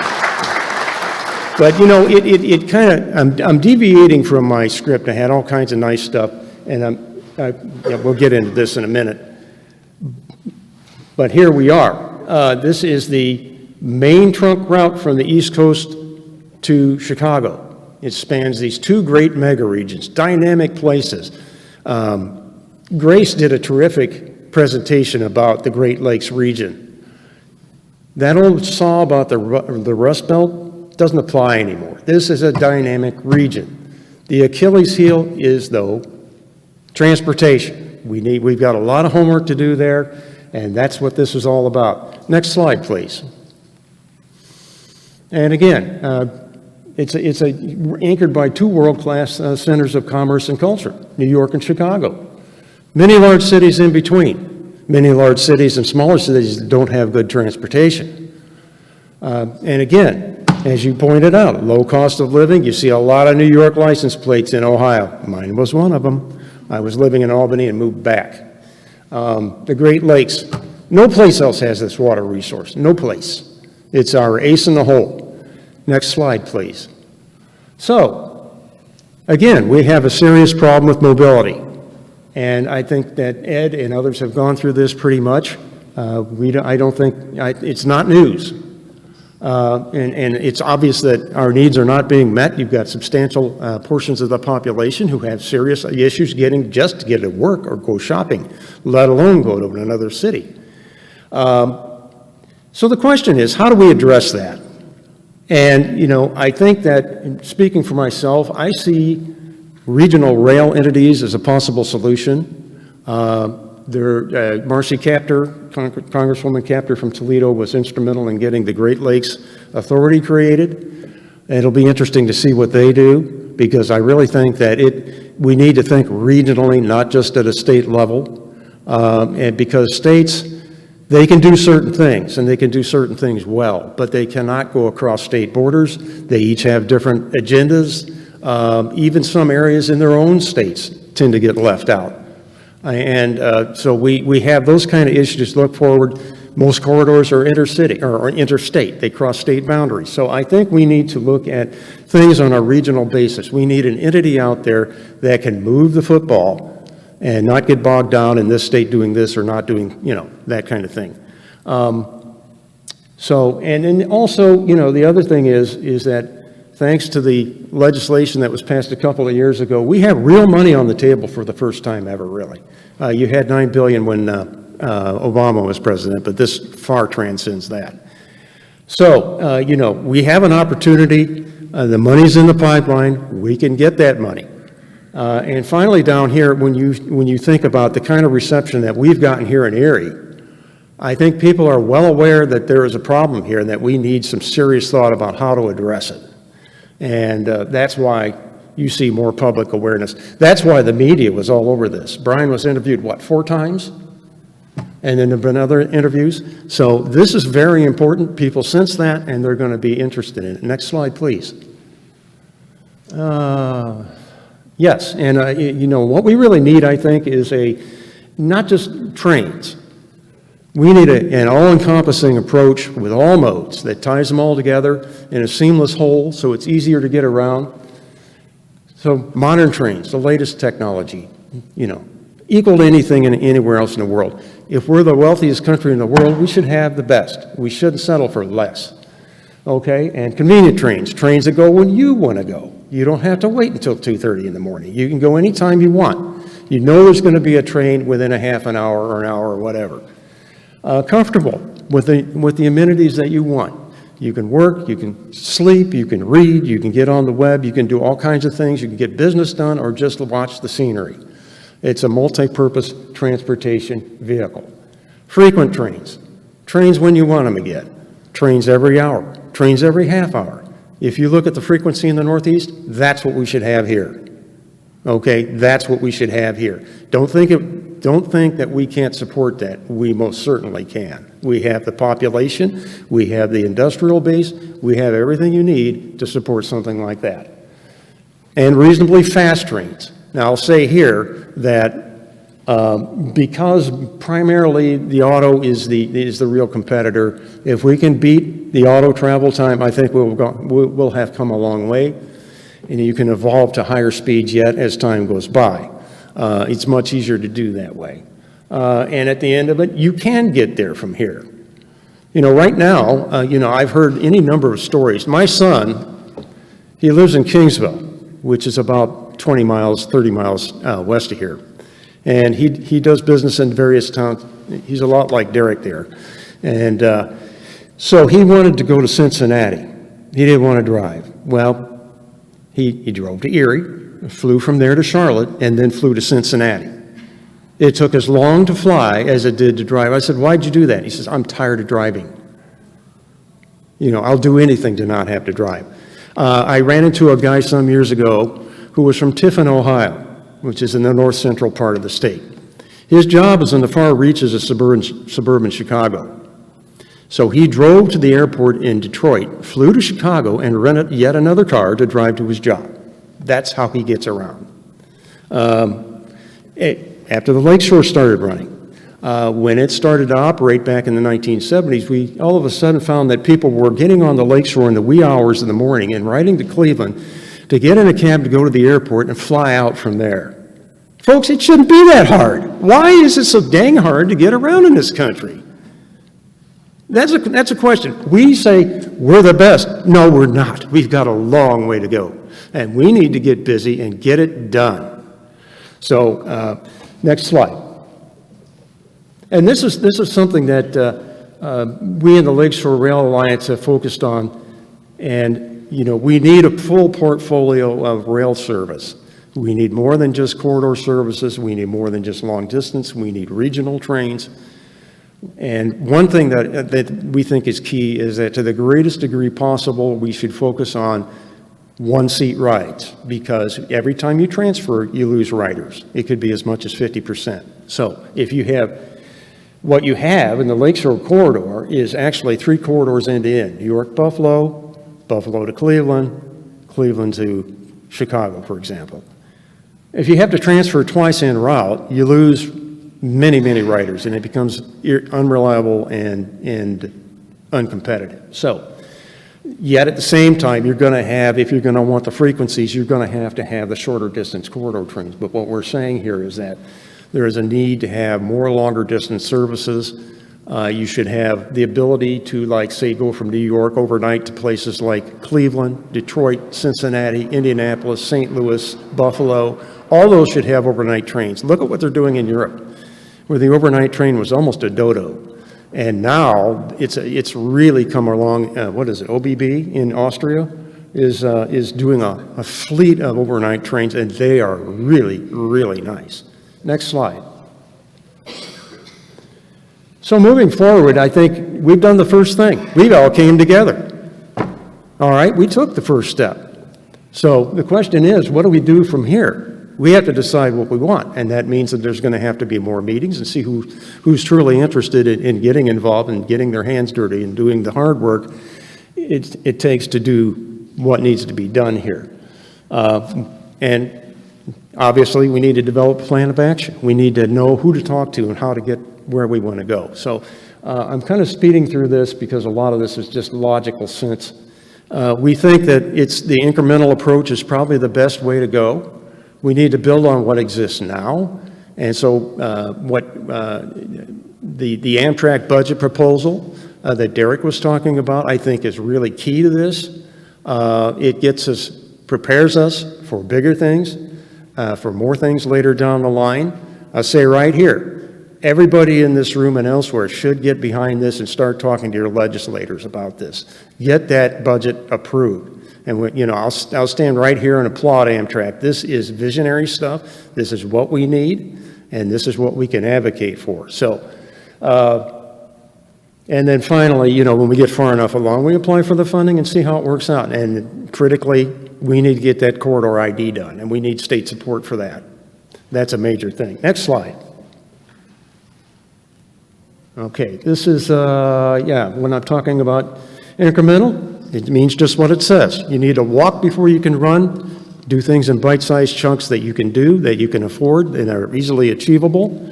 It means that we rely on existing technology. We don't go off and try to reinvent the wheel. Again, improve what you have.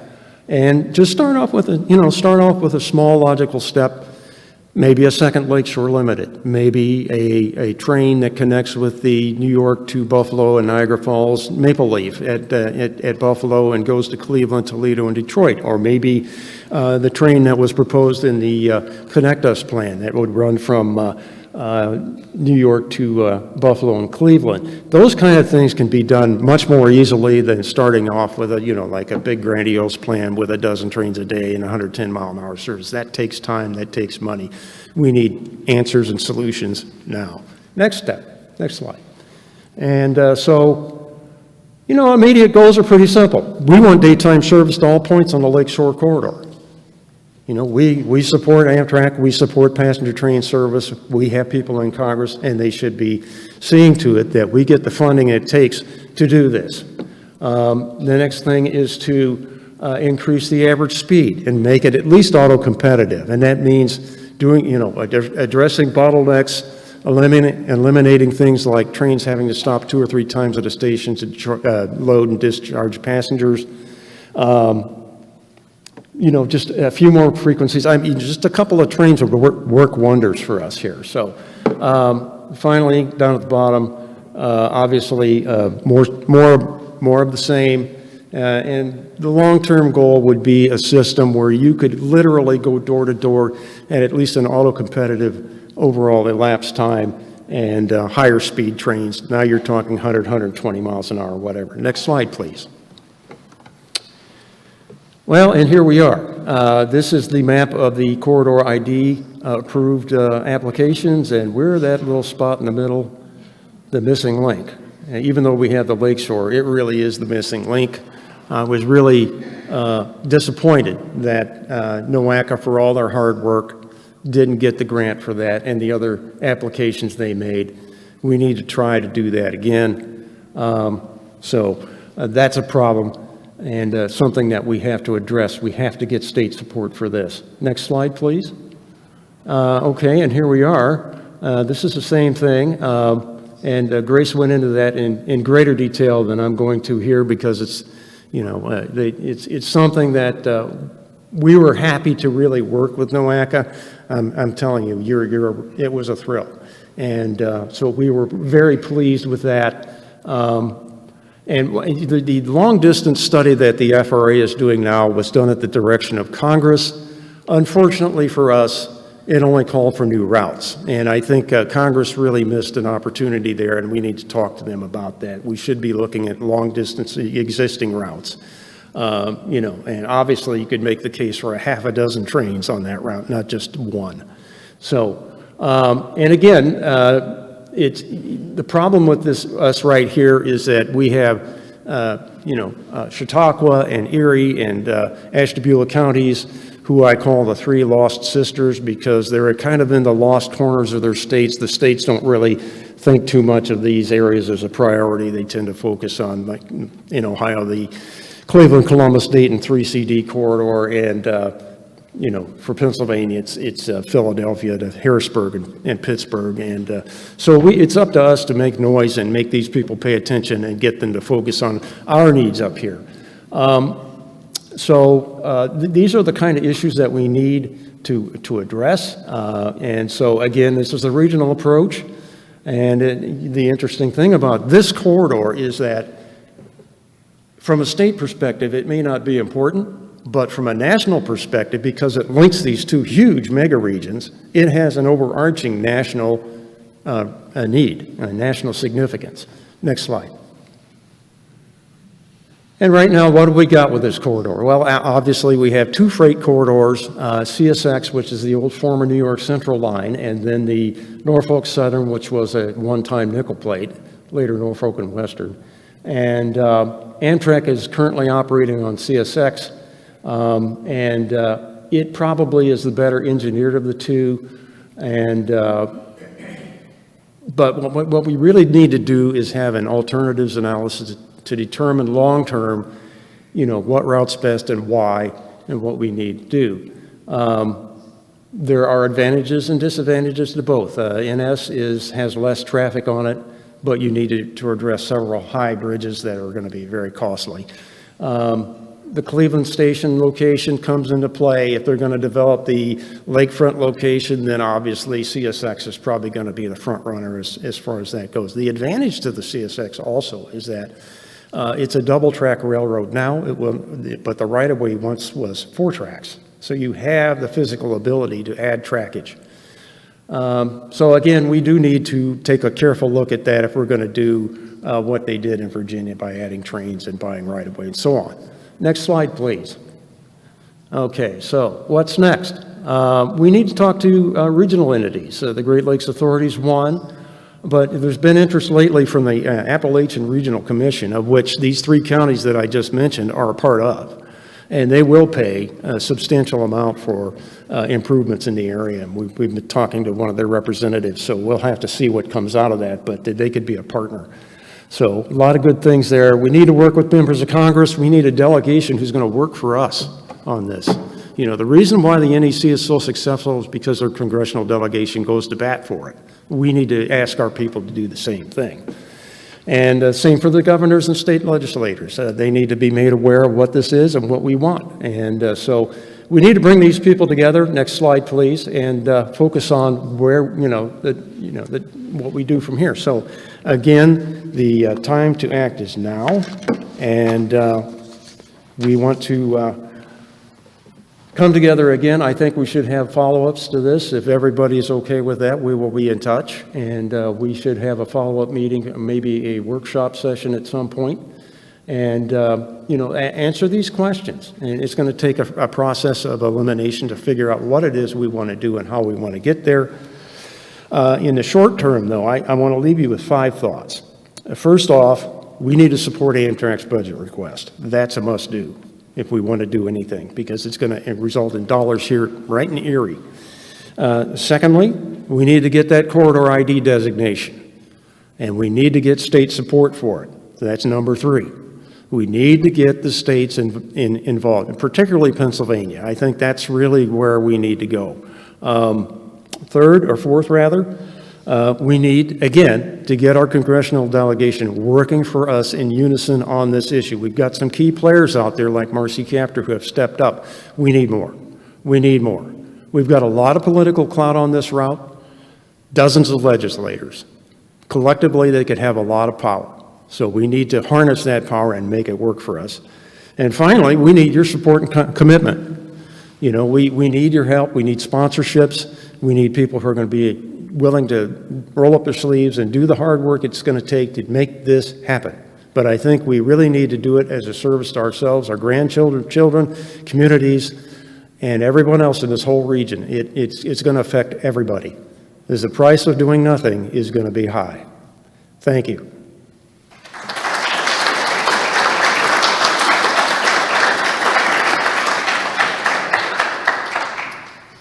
I know it's been a long day, but we would like to invite our speakers to back up on stage so that we can have a little opportunity for Q&A. So I'd like to invite Grace and, of course, Bill and Ed and Derek, and representing Amtrak, just behind the lead, but Mark Rustivo is here representing Wabtec. So give everyone an opportunity to ask questions. Would it be helpful to pass the mic, or should people come up to the stand? I think we should come up to the stage. Okay. So.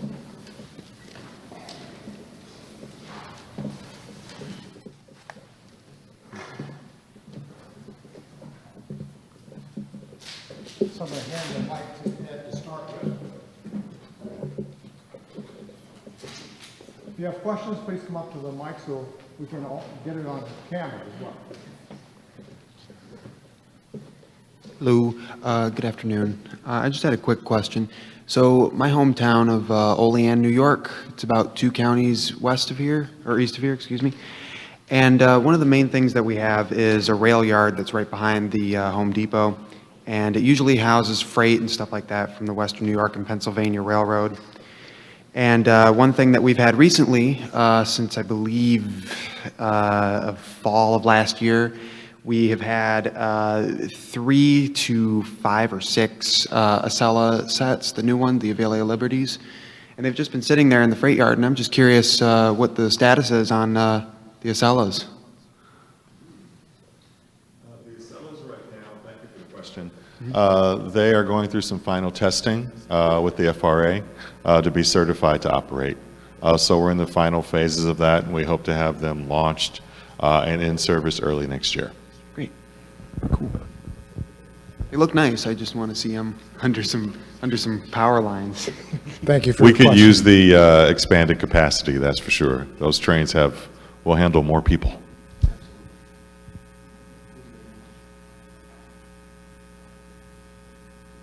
Good afternoon. My name is Keith Nelms. Originally, I was from Chicago. I've been in Erie for 6 years. I'm in transportation myself. I'm a CDL driver. I know your history with the CTA, Derek, and the other transportation hubs in Chicago and Metro. And I see the models that are there in Chicago that could be applied here. And also I do transport work into Toronto, and I see the VIA system there, and everything is so modern and up-to-date and well-maintained. There is lacking here in Erie the infrastructure to expand, and the Metro model, or the RTA, would be perfectly suited for this particular void in area. And this goes to everybody here, well thought out and presented today, what you've done here. And I appreciate it. I'm interested in knowing more, and will be a participant. So I had to let it be known that I'm aware. I used to commute from the western suburbs in Chicago, and I took all the different lines downtown to Soldier Field, Wrigley Field, and I've been to Milwaukee. And it's lacking when I see 2 trains a day, and I take Amtrak videos of the trains coming in and out of Erie Station. So I am a train buff, and Rail Rat is my Bible when I want to find out what is going on all over the country. So I do see, and I am aware of everything that does happen in and around this area, as well as all other points. And I just had to let you know, thank you for your time in coming here.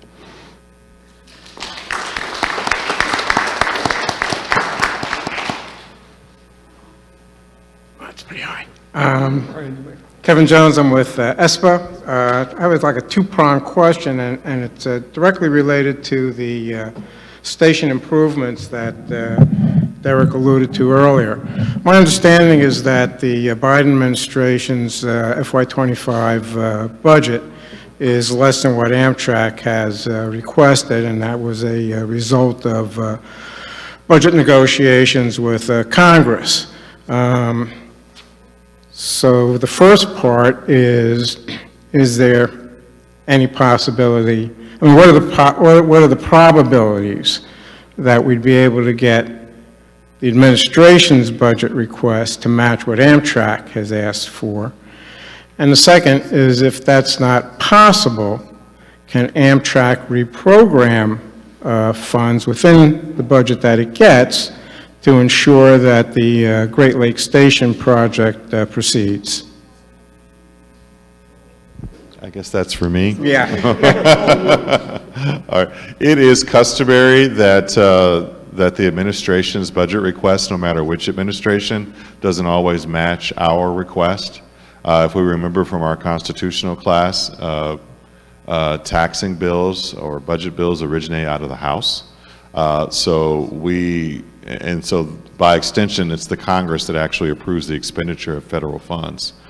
So it's part of our mission, my team's mission, with the help of the public, to make the case to the various members of your congressional delegations that our request is the one that should be fulfilled.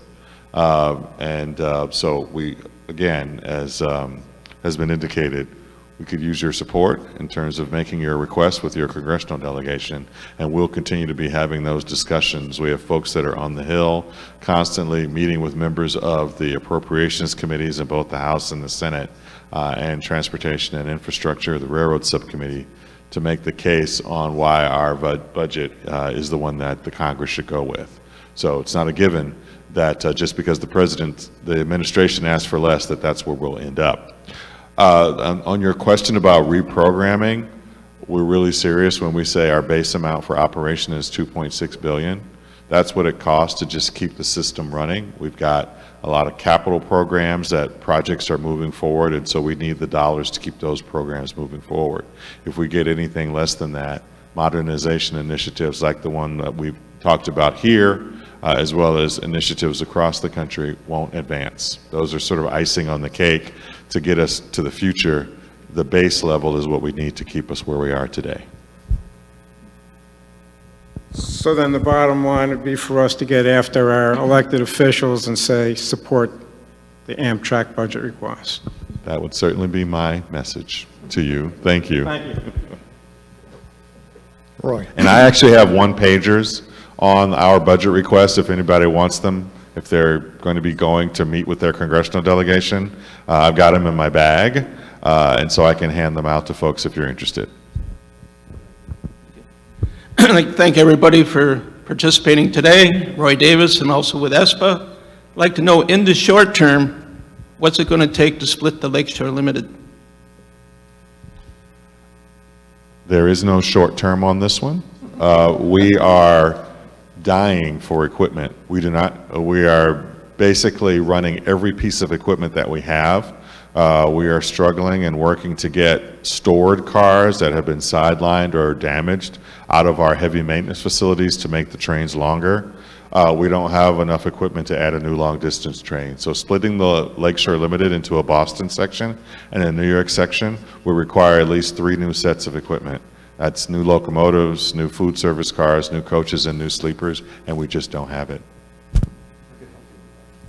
I'd be happy to help you with that. What's the time frame in terms of production? Because there is a company that's making passenger rail cars. I told you we need more competition, but their backlog is 10 years for new cars. So we need more suppliers in this arena providing passenger rail cars. Unfortunately, our lack of investment in this nation, many of our sort of long-term domestic suppliers, Pullman and Bud, they went under. So we don't have them to buy cars. But we do have Wabtec right here. We'd love to have new cars made in the Great Lakes region. We actually used to make cars here in Erie back in the day.